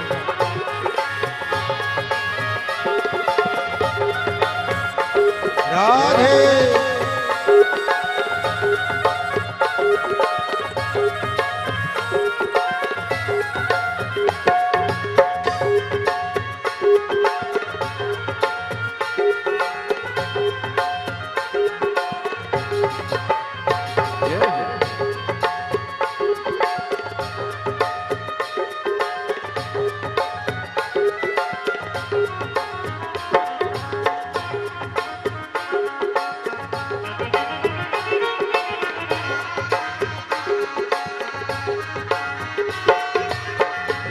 भोले बाबा, मेरे भोले बाबा गले सर पे माला, मेरे भोले बाबा के गले सर पे माला, साफ को देख को देख सफेरा मत समझो, साफ को देख सफेरा मत समझो, मेरे भोले बाबा को अनाड़ी मत समझो, मेरे भोले बाबा को अनाड़ी मत समझो, अनाड़ी मत समझो, अनाड़ी मत समझो, अनाड़ी मत समझो, ओ मेरे भोले बाबा को जय हो, मेरे भोले बाबा को अनाड़ी मत समझो, मेरे भोले बाबा को अनाड़ी मत समझो,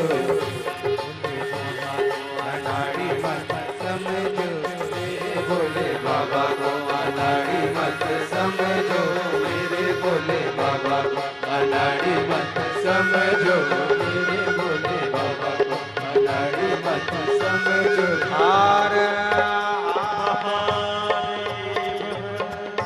अपने स्थान पर बैठकर भगवान शिव जी से अपने मन की बात बड़े भावों के साथ दिल से भाव से प्रार्थना करिए। जहां जगह मिले वहां बैठकर बोलिएगा।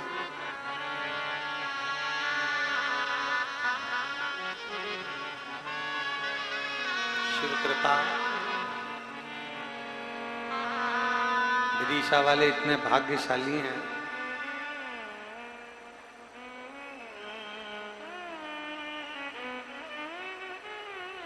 कि 7 दिन की कथा में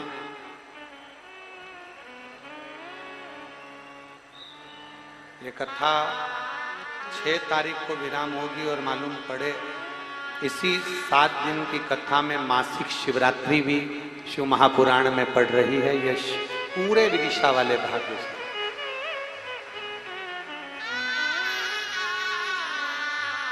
प्रदोष भी, मासिक शिवरात्रि भी, कितना कितना भाग्य आप सभी का। बहुत बहुत साधु का। जहां जगह मिले वहां बैठकर भगवान से अपने मन की बात बड़े दिल से कहना। शिव महापुराण की साक्षी में श्री शिवाय नमस्तुभ्यं बोलने के लिए दूर दूर से लोग यहाँ आते हैं और अपने हृदय की बात कहकर जाते हैं।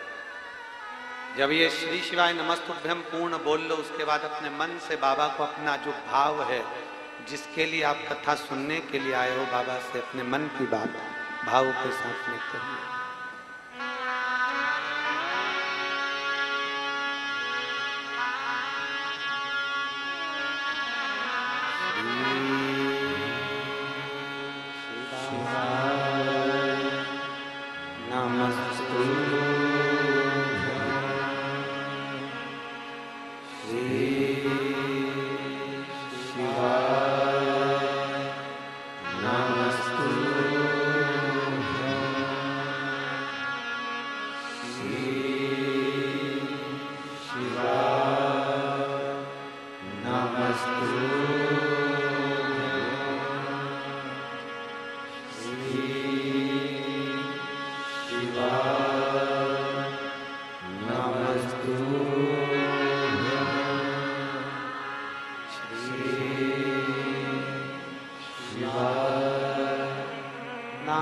नमस्तु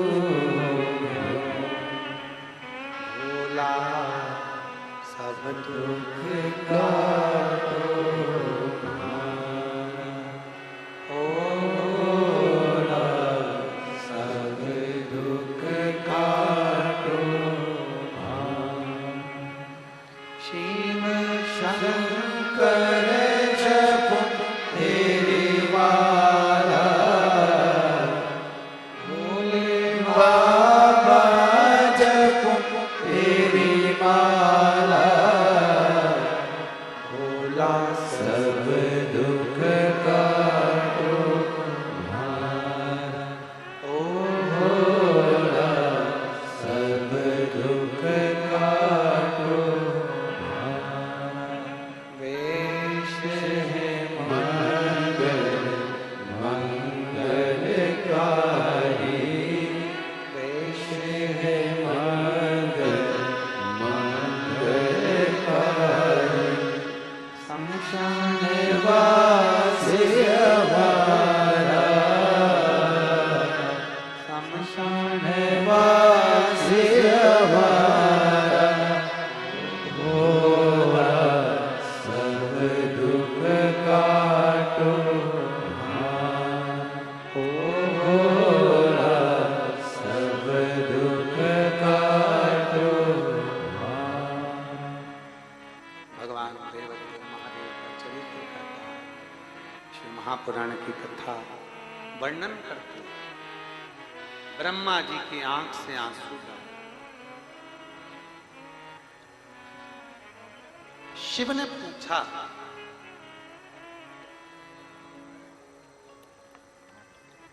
मेरे ओगड़दानी मेरे दादा ने मेरे शंकर भगवान ने पूछ लिया ब्रह्मा जी से तुम रो क्यों रहे हो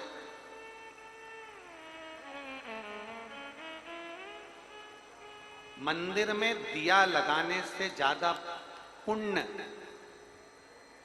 मंदिर में अगरबत्ती लगाने से ज्यादा पुण्य किस चीज से मिलता शिव महापुराण की कथा कहती है मंदिर में दिया लगाने से ज्यादा पुण्य मंदिर में अगरबत्ती लगाने से ज्यादा पुण्य मिलता है किसी के दुख में तुम खड़े हो जाओ और उसके आंख के आंसू पोंछ दो उससे बड़ा कोई पुण्य नहीं।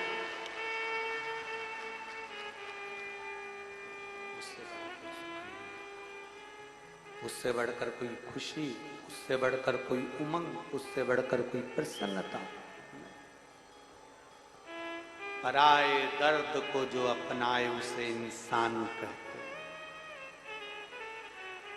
किसी के काम जो आए उसे इंसान कहते हैं किसी के दुख को देख कर जो मुस्कुराए उसको हैवान कहते हैं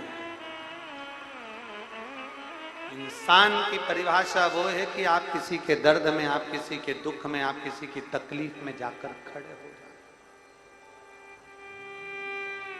आप किसी के कष्ट में जाकर खड़े हो जाएं आप किसी की तकलीफ में जाकर खड़े हो जाएं एक बहन ने एक पत्र लिखा है उस बहन ने पत्र में लिखा मेरा नाम गीताबाई खटीक है गीताबाई खटीक कहीं बैठी हैं तो हाथ हिलाइए मेरा नाम गीताबाई खटीक है मैं गंज बासोदा जिला विदिशा की निवासी हूं कहीं बैठी हो तो हाथ हिला सकते आप ही हैं श्री शिवाय नमस्ते आ जाओ एक बेलपत्र लेकर चले जाना गीताबाई आ जाइए मेरा नाम गीताबाई खटीक है मैं गंज बासोदा जिला विदिशा की निवासी हूं गुरुजी परेशानी के कारण इतनी परेशान हो गई थी कि अपने घर पे लोन उठा लिया था और लोन मंजूर भी हो गया था फिर हमने रोज मंदिर जाना चालू कर दिया एक लोटा जल भगवान शंकर को चढ़ाना प्रारंभ कर दिया तो लोन जो मिलने वाला था वो कैंसिल हो गया अब गुरुजी हमारा तो विश्वास डोल गया कि बड़ी मुश्किल से तो लोन मिला था और मालूम पड़े वो लोन भी कैंसिल हो गया अब लोन कैंसिल हो गया तो भगवान पे से तो भरोसा उठ नहीं था कि हम इतना जल चढ़ा रहे और हमारा लोन कैंसिल हो गया। अब क्या करें? मेरे घर के लोगों ने कहा, मां तू क्यों दुखी होती है? वो सीहोर वाला महाराज कहता है कि एक लोटा जल चढ़ाने वाला कभी हारता नहीं है। तो ये समझ कि शंकर जी ने कुछ अच्छा सोचा होगा। जा, फिर जा। मैंने फिर मंदिर में जाना चालू करा, एक लोटा जल चढ़ाना प्रारंभ करा। गुरुदेव, मैं क्या गुणगान गाऊं भोलेनाथ जी का, मैं क्या वर्णन करूं भोलेनाथ जी का। मैं इतनी कर्जे में डूब गई थी कि मेरा मकान तो चले गया था। भोपाल में आपकी कथा चल रही थी और मैं भोपाल की कथा में यहां से ट्रेन में बैठी और भोपाल पहुंच गई। भोपाल में बैठकर मैंने कथा को श्रवण करा। 5 दिन की कथा थी। तीसरे दिन की कथा श्रवण कर बाबा को विनती कर पंडाल में आई कि मेरा मकान चले गया, मेरे पास कुछ भी नहीं है, मैं बहुत दुखी हूं, अब कुछ कर।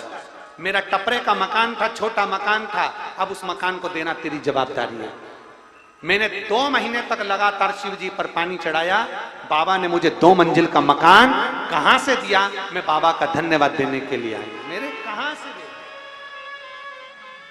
मेरे ऊपर कोई कर्जा नहीं है, कोई 1 रुपया देन लानी नहीं रखी। और गुरुजी, शिव पुराण का पंडाल नहीं, भोपाल में मैंने कथा सुनी, शिव महापुराण का पंडाल नहीं है। मैं तो यह मानती हूं कि शंकर जी इस पंडाल में बैठकर अपने भक्तों का दर्द सुनते हैं। शिव पुराण। आज मुझे 2 मंजिल का मकान उसी शिव ने दिया है, उसी शिव ने।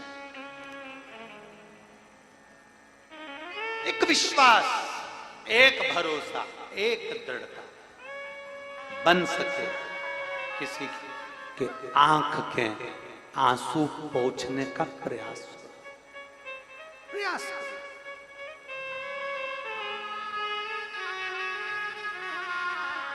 राये दर्द को जो अपनाए उसे इंसान कहते हैं, किसी के काम जो आए उसे इंसान कहते हैं। मेरे शिव यही सिखाते हैं,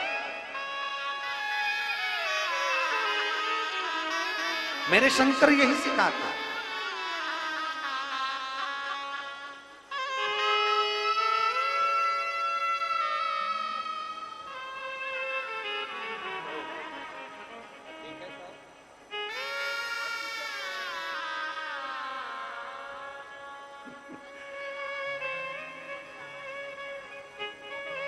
मां बोल रही है, एक लोटे के भरोसे चल रहा है और वो एक लोटा का भरोसा बड़ा भारी।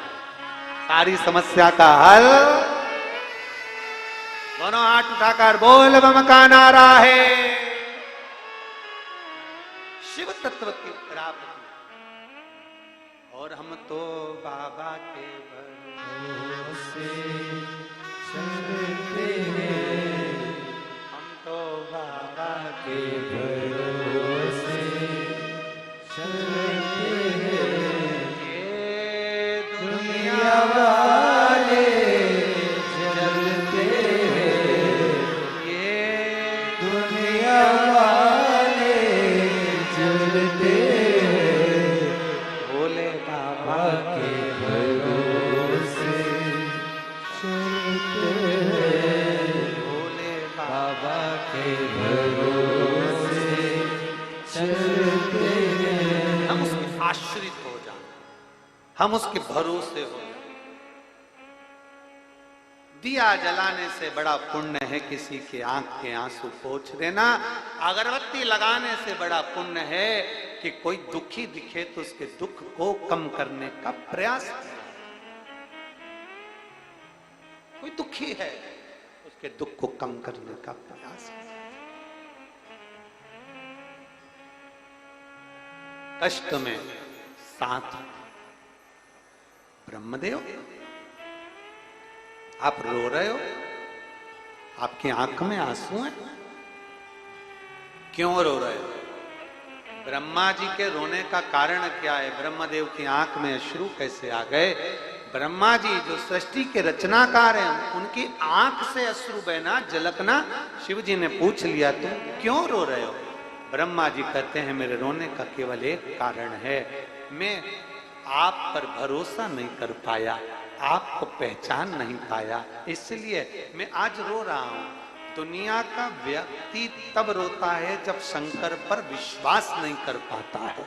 दुनिया का व्यक्ति जब रोता है जब शंकर पर भरोसा नहीं कर पाता है। और दुनिया का व्यक्ति जब रोता है जब शिव महापुराण की कथा को पहचान नहीं पाता है। जिसने पहचान लिया वो अपनी जिंदगी में धारण कर लिया। पहचान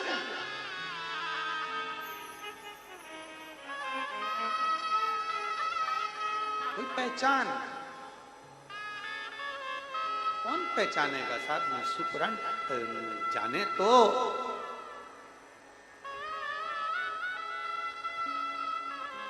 अपनी बुद्धि में, अपने चित्त में, अपने वृत्ति में, अपने मन में गलत विचारों को दूर कर शिव को अंदर लाने का प्रयास करिए। गलत दृष्टि को दूर कर शंकर को करीब लाने का प्रयास करिए।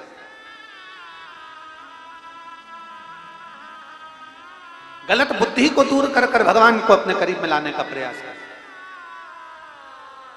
भगवान शिव को अपने नजदीक लाने का प्रयास करें।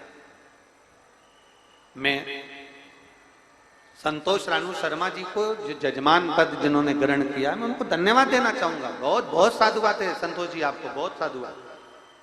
हम कहेंगे कि ये एक विदिशा के लिए प्रेरणा स्रोत है। बहुत बहुत साधुवाद है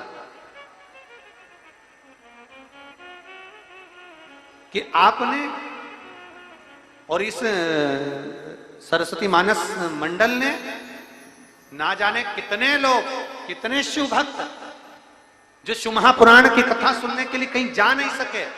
कई कई बुजुर्ग ऐसे हैं जो नहीं पहुंच पाए, जिनके हृदय में ललकता थी शिव महापुराण की कथा सुनने की। आप लोगों के अथक प्रयास से, और स्वामी जी, मैं श्री आचार्य रवि कृष्ण शास्त्री जी को धन्यवाद दूंगा कि आप लोगों के अथक प्रयास से ये शिव पुराण की कथा बरसते पानी में हो रही है और दिल से लोग उस कथा को अपने अंदर उतार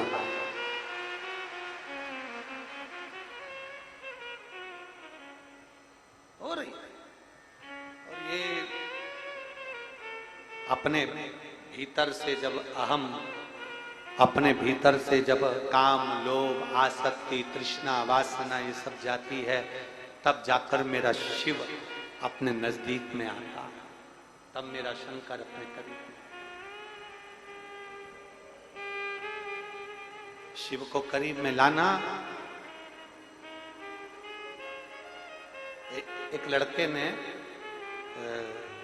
मैं सुषमा राजपूत, धर्मेंद्र सिंह राजपूत, ग्राम किरामची, ग्राम किरामची, रसल्ली, रमची, किरामची। अब आप लोग समझ जाना भैया, ठीक है। किरामची, रसल्ली, जिला विदिशा की रहने वाली हूं। कहीं बैठी हो तो हाथ हिलाइएगा। श्री सुषमा राजपूत, धर्मेंद्र सिंह राजपूत, ग्राम देश देश देश, जिला विदिशा की रहने वाली। कहीं बैठी हो तो हाथ हिला सकते हो। आप ही हैं? ऐसा हाथ हिला दो एक बार। श्री शिवाय नमस्तुभ्यम। वापिस हाथ हिलाओ एक बार, वापिस हाथ हिलाओ। आ जाओ, एक बेलपत्र लेकर चले जाना। आ जाइए। मैं सुषमा राजपूत, धर्मेंद्र सिंह राजपूत, ग्राम देश देश देश, जिला विदिशा की रहने वाली हूं। मेरे देवर भगवान पर इतना भरोसा नहीं करते थे, उनकी नौकरी नहीं लग रही थी, और मैं और मेरी सासू मां दोनों आपकी कथा पर विश्वास करते थे। मेरे देवर ने कहा कि भाभी, ऐसे ना जाने कितने कथाकार आते हैं और चले जाते हैं, इनके करने से अगर कुछ होता तो बहुत कुछ हो जाता। पर मैंने और मेरी सासू ने कहा कि ऐसा नहीं है भैया जी, अगर आप शंकर जी के मंदिर में जाकर एक लोटा जल चढ़ाओगे तो देवाधिदेव महादेव जरूर आपको स्वीकार करेगा। मेरे देवर ने शंकर के मंदिर में जाना प्रारंभ करा, मेरी सास ने पशुपतिनाथ का व्रत करना प्रारंभ करा, और मैंने भी शंकर के मंदिर में जल चढ़ाना प्रारंभ करा। मेरे देवर की इंटरव्यू के लिए आया तो मैंने उसको बेलपत्री में शहद लगाकर दिया और शिवलिंग पर चढ़ाकर मेरे देवर गए। आज मैं बाबा को धन्यवाद देती हूं कि मेरा देवर मध्य प्रदेश पुलिस में नौकरी कर रहा है। मैं धन्यवाद देने के लिए यहां पर आया। ये शिव तत्व है, योग घड़ी है। एक विश्वास, एक दृढ़ता, एक भरोसा जब हमारे भीतर जागृत होता, हमारे भीतर जागृत होता, तब शिव को पाने की ललकता और बढ़ जाती, शिव को प्राप्त करने की ललकता और बढ़ जाती। शिव महापुराण की कथा कर रही, भगवान शंकर का संवाद कर रहा है। ब्रह्मा जी के नेत्रों में जल देखा तो पूछ लिया देवादिदेव महादेव ने, तुम्हारे रोने का कारण क्या, तुम्हारी आंख में अश्रु क्यों है, तुम्हारे नैनों से जल क्यों झलक रहा है, तुम क्यों रो रहे हो, क्यों आंसू आ गए, क्यों अश्रु आ गए, क्या कारण है, किस लिए? ब्रह्मा जी कहते हैं मैं आप पर भरोसा नहीं कर पाया, आपको पहचान नहीं पाया, आपको मैं समझ नहीं पाया, आपको मैं जान नहीं पाया, मैं आपको पहचान नहीं सकता।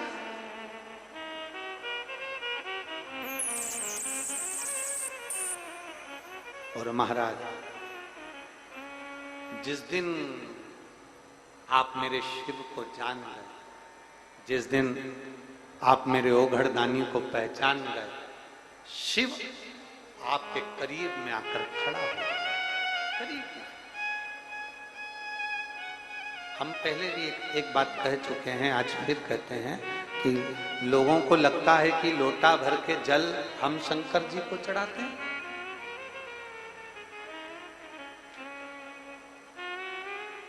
चलो, श्रीमद् भागवत में एक बड़ा सुंदर संवाद आता है भगवान कृष्ण और सुदामा जी।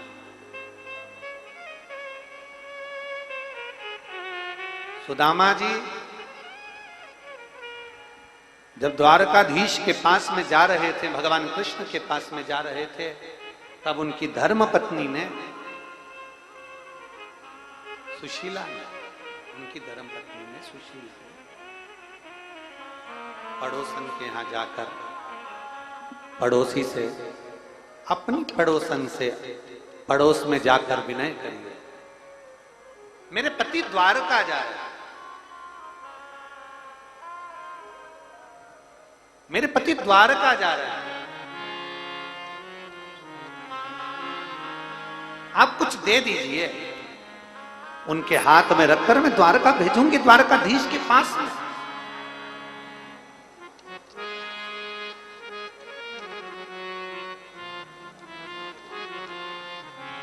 महाराज, पड़ोसन इतनी अच्छी थी, इतनी अच्छी थी कि पड़ोसन ने जो तंदुल फटक रही थी, जो तंदुल फटके जा रहे थे, पड़ोसन ने वो तंदुल सुशीला से कहा, ले तेरा पल्लू कर और वो पल्लू में मैं तंदुल डाल देती हूँ। सुशीला ने अपने साड़ी के पल्लू को फाड़ कर उसमें तंदुल ले लिया, तंदुल पूरा नीचे गिर गया, क्योंकि साड़ी झिरझिर हो रही थी। सुशीला ने उस साड़ी के पल्लू के 4 हिस्से करे, फिर तंदुल को उठाकर रख लिया।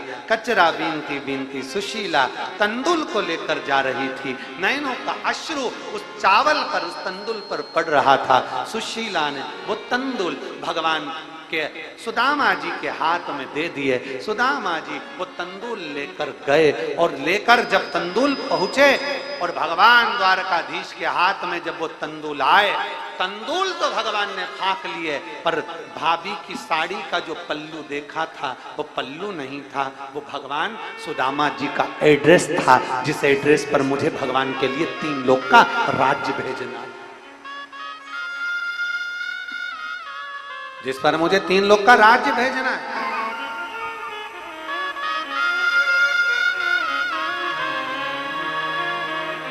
एक बड़ा सुंदर भाव इसलिए लोग उसे गुनगुनाते हैं कि जितनी राधा रोई रोई कान्हा के लिए, जितनी राधा रोई रोई कान्हा के लिए,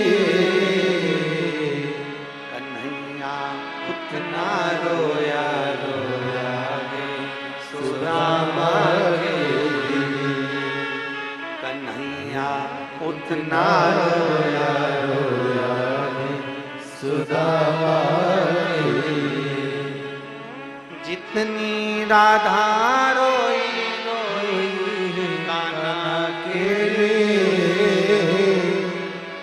जितनी राधा रोई रोई कान्हा के लिए, कन्हैया उतना रोया रोया है सुदामा के लिए, कन्हैया उतना रोया रोया है सुदामा के लिए।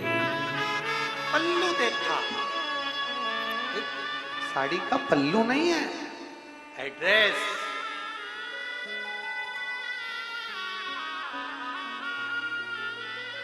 साड़ी का पल्लू नहीं था, एड्रेस।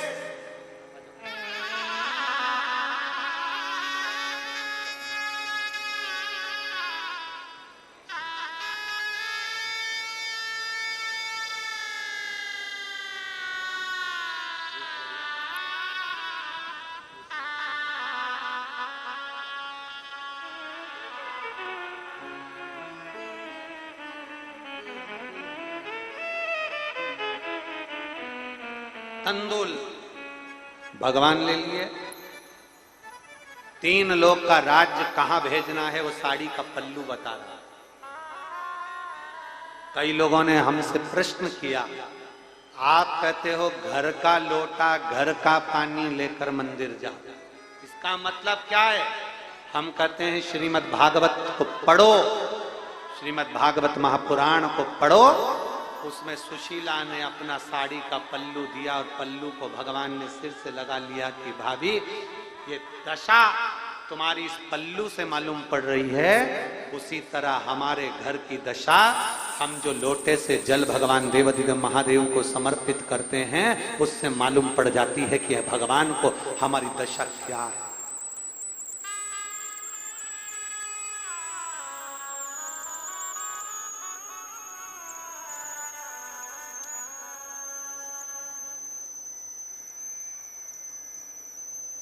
हमारी दशा क्या है, क्या दशा चल रही है, ये मालूम पड़ जाता है क्या दशा। कई लोग कहते हैं मंदिर का पानी नहीं, मंदिर का लोटा नहीं, अपने घर से लेकर जाओ, भले जैसा है अपने घर का जाओ।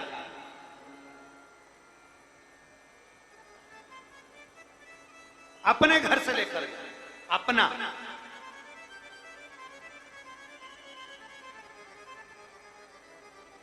कितना पुण्य है, जरा विचार करिएगा। अपने छाता, अपना बिछाने की पॉलिथीन पन्नी, अपना बिछाने की पन्नी, अपना छाता, पानी आया अपना छाता अपनी पन्नी लगा ली, अपना पानी पीने का साथ में, अपनी सामग्री साथ में लेकर, 50 रुपए ऑटो के अपने खर्च कर कर, पैर से अपने चलकर तुम शिव महापुराण की कथा में जा रहे हो, तो क्या शंकर तुमको खाली भेज देगा? खाली भेज देगा? अपना छाता, अपना बिछाना, अपना ओढ़ना, अपना खाना, अपना पीना, अपने 50-100 रुपए खर्च कर कर कथा तक पहुंचना, कोई बस नहीं, कोई गाड़ी नहीं, कुछ भी नहीं, साधन नहीं, अपने पैसे से आ रहे हो, अपना खर्चा कर कर जा रहे हो, तो क्या बाबा तुमको ऐसे ही छोड़ देगा? लोग कहते हैं शिव महापुराण के पंडाल में बैठकर जो मांगा जाता है शिव वो देता है। ऐसा क्या है शिव पुराण में? हम कहते हैं कभी दिल लगाकर एक बार बाबा के पास में आओ तो बाबा क्या देता है मालूम पड़ जाएगा। 3 महीने में मालूम पड़ जाएगा।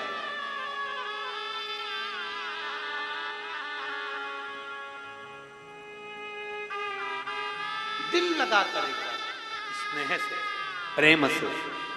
ब्रह्मा जी तुम रो रहे हो, मैं पहचाना नहीं आपको। ब्रह्मा जी आप रो रहे हो, मैं जाना नहीं आपको। ब्रह्मदेव आप रो रहे हो, मैं आपको जान नहीं पाया। और दुनिया का सबसे बड़ा दुख का एक ही कारण है, जब माता पिता जीवित रहते हैं, घर के बहुओं को लगता है कि ये बड़े को चाहते, छोटे को चाहते, उसको चाहते, उसको चाहते। एक घर में 4 बहुएं थी, 4 बेटे थे, बुजुर्ग माँ बाप, माता पिता, माँ चली गई, बाप बचा, पिता बचे थे और पिता भी बोलो तो चले गए। बहुएं रोने लगी खूब धाड़ धाड़ के, नई नई डिजाइन में, खूब रोई। जब घर में कोई बूढ़ा मरता है ना, तो बहुएं बहुत अच्छी अच्छी डिजाइन में रोती है। कईयों को तो बड़ी, अरे अम्मा हमको छोड़ के चली गई, हमको भी ले जाती, हमको भी ले जाती। इतने में पड़ोस में पति बैठा था, कोनी मारकर बोला, अम्मा कोई गाड़ी लेके नहीं गई, तुझे ले जाती। चुप चुप चुप चुप। फिर उसने रोने का टॉपिक चेंज करा, फिर चेंज। चारों बहुएं खूब धाड़ धाड़ के रो रही थी, खूब रोई।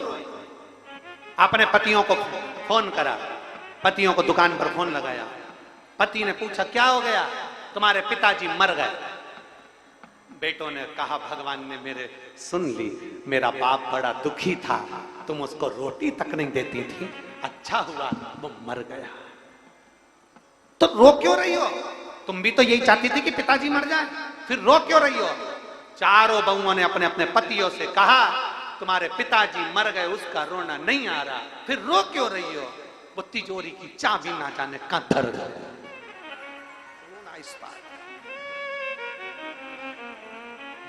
और जल्दी से दुकान से घर आओ। बेचारे चारों पति दुकान बंद कर कर घर गए। पत्नियों ने अपने अपने पतियों से कहा, तुम्हारे बाप को जगाओ, तुम्हारे पिताजी को जगाओ और जगा कर पूछो कि चाबी कहां धरी है तिजोरी की, जल्दी पूछो। अब बेटे बोलने लगे, बाप को मरे हुए आधा एक घंटा हो गया और तुम कह रही चाबी कहां? सही से पूछ लो, नहीं तो तुम्हें भी अर्थी पे सुना दो, चाबी पूछो कहां। चारों की चारों रोने लगे, करें क्या? इतने में उन्होंने डॉक्टर साहब को बुलाया। डॉक्टर साहब, आप हमारे घर के हो, आपसे निवेदन है, हमारे पिताजी को 2-4 मिनट के लिए जगा दो, थोड़ी सी देर के लिए जगा दो, हम चाबी पूछ लें, पिताजी फिर मर जाए, हमें कोई दिक्कत नहीं, हमें कोई दिक्कत नहीं, तुम तो बस इनको जगा। डॉक्टर साहब ने कहा, 80,000 का एक इंजेक्शन लगेगा। 80,000 का इंजेक्शन जैसे ही पिताजी को लगेगा, पिताजी उठकर बैठेंगे, तुम उतनी देर में पूछ लेना कि चाबी कहाँ रखी है, वो बता देंगे, फिर वापिस मर जाएंगे। कि लगाओ इंजेक्शन। डॉक्टर साहब ने कहा 80,000 लाओ। बहुओं गई, सब अपनी अपनी रकम बेची आई 20-20 हजार में और 80,000 ला कर दे दिए। डॉक्टर साहब लगाइए। डॉक्टर साहब ने कहा, सब खड़े हो जाओ, जैसी जागे वैसी पूछ लेना। इतने में डॉक्टर साहब ने जो इंजेक्शन लगाया, लगाते से पिताजी उठकर बैठ गए। बैठते से बहुएं पूछती, उससे पहले पिताजी ने पूछ लिया, क्यों रे, ये गाय के पानी पिलाया कि नहीं पिलाया? और पिताजी 80,000 का इंजेक्शन लगा और गाय को पानी पिलाने का बोलकर पिताजी मर गए। तो बहुएं और धाड़ धाड़ के रोए और धाड़ धाड़ के रोती रोती बोली, डॉक्टर साहब वंस मोर, डॉक्टर साहब वंस मोर, डॉक्टर साहब एक बार फिर से लगा दो। डॉक्टर साहब बोले, लाओ 80,000 लाओ, अभी लगाता हूं, पर पक्का नहीं है। अभी डॉक्टर ने बोला गाय को पानी पिला कर मरा है, अब पाड़े को पानी पिला के मर जाएगा, इसलिए निवेदन है चाबी मत पूछो, अब जो है वैसा जियो। अरे वारी दुनिया मतलब की दुनिया में किसी का कोई नहीं। श्री राम के संग हजारों सखा वनवास हुआ तब कोई नहीं। माता सीता के संग हजारों सखी जब हरण हुआ तब कोई नहीं। और सुख के साथी दुनिया में जब दुख पड़ा तब कौन किसका, कौन किसका, कौन मीत किसका?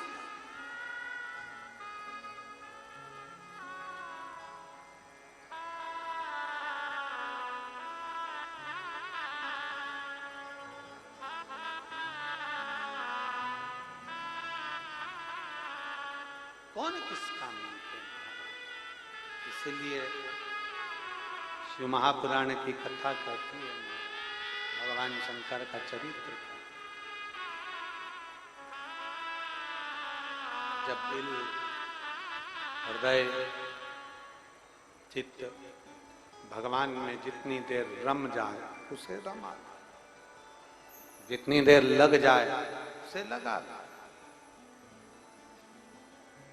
तेरी शरण शरण शंभु तेरी शरण, तेरी शरण में रख लेना, तेरी शरण शंभु तेरी शरण, तेरी शरण शंभु तेरी शरण।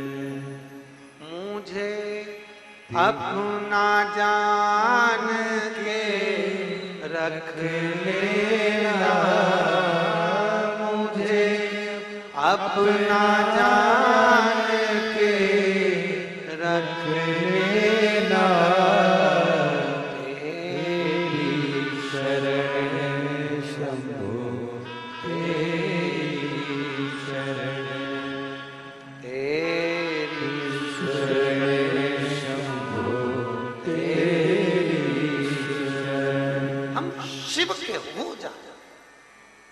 ब्रह्मदेव, तुम्हारा रोना केवल इतना सा है कि मुझे नहीं पहचाने? क्या हुआ? क्या हुआ? शिव कहते हैं, ब्रह्मदेव, दुनिया के लोग मुझे कंकर समझते हैं। शिव कहते हैं, ब्रह्मदेव, दुनिया के लोग मुझे पत्थर समझते हैं। दुनिया के लोग मुझे केवल कंकर पत्थर समझते हैं। जिस शिवालय में मेरा शिवलिंग विराजमान होता है ना ब्रह्मदेव,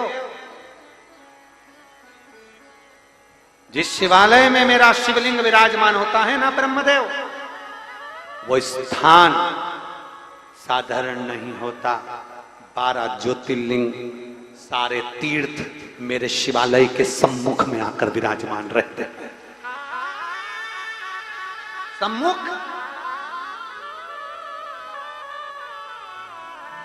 मेरी जीजियों, मेरे जीजाओं, मेरी बेटियों, मेरे बेटाओं, मेरी माताओं, मेरे भाई, जितने आस्था चैनल पर कथा सुन रहे हैं, जितने फेसबुक यूट्यूब पर कथा सुन रहे हैं, और जितने लाखों की संख्या में कथा के पंडाल में जगह नहीं, आप लोग कीचड़ में बैठकर, बाहर बैठकर लाखों की संख्या में कथा सुन रहे हैं। एक मन में भाव रखना, दुनिया के लोग बद्रीनाथ एक बार जाते हैं, केदारनाथ एक बार जाते हैं, यमुनोत्री गंगोत्री एक बार जाते हैं, द्वारका, रामेश्वरम, जगन्नाथ एक बार जाते हैं, पर विचार करना, जो शंकर जी के मंदिर में रोज जल चढ़ाने जाता है, वो चारों धाम रोज जाता है। जो शिव जी के मंदिर में जल चढ़ाने जाता है, वो चारों धाम रोज जा रहा है, प्रतिदिन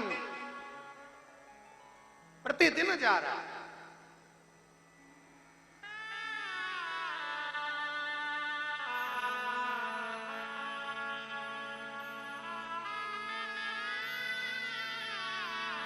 बस अपने मन को जिस दिन तुम क्लीन कर लो, साफ कर लो, शिव मिल गया। दर्पण में और कैमरे में एक बहुत बड़ा अंतर है। दर्पण में और कैमरे में बहुत बड़ा अंतर है। दर्पण कांच, आईना, दर्पण, दर्पण के सामने कोई आया, हट गया, दर्पण के सामने से सब हट गया। बोलो सही है कि गलत है?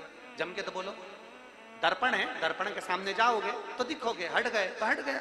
दर्पण के सामने जो आया फिर हट गया, हट गए, हट गया।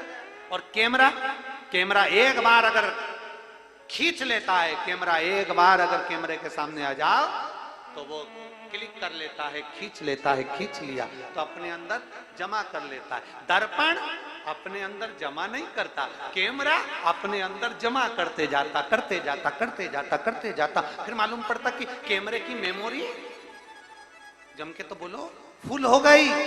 अब क्या करना पड़ेगा? तो डिलीट करो।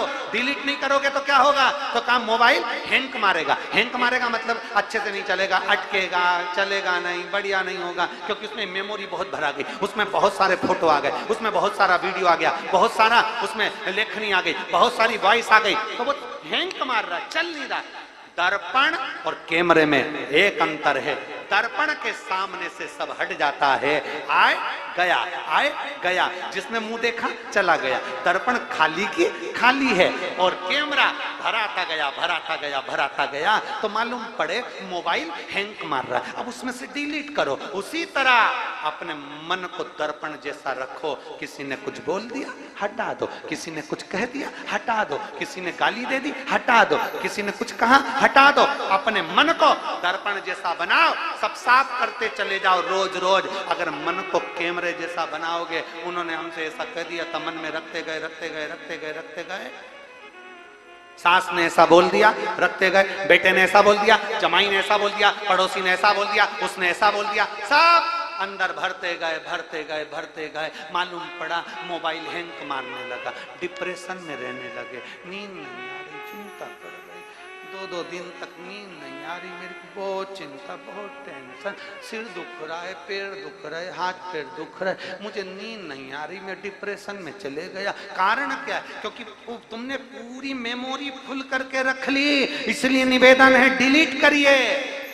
और आप सबसे निवेदन है कैमरे जैसे मत बनो, अंदर मत भरो, बनना है तो दर्पण जैसे बनो, सब निकाल कर बाहर करते चले जाओ। आया गया आया गया आया गया, जाओ जाओ। किसी ने गाली दे दी, अपशब्द कह दिया, ताने दे दिया, आड़ा टेढ़ा बोल दिया, सब जाओ सब जाओ सब जाओ। कितना अपने आप को फ्रेश रखिए, अपने आप को खुश रखिए। बोले बोले आग लगे बस्ती में, अरे जम के तो बोलो जरा, आग लगे बस्ती में, अपन रहो मस्ती में, क्या किसको रोइए, चादर तान के सोइए, अलमस्त हो जाओ।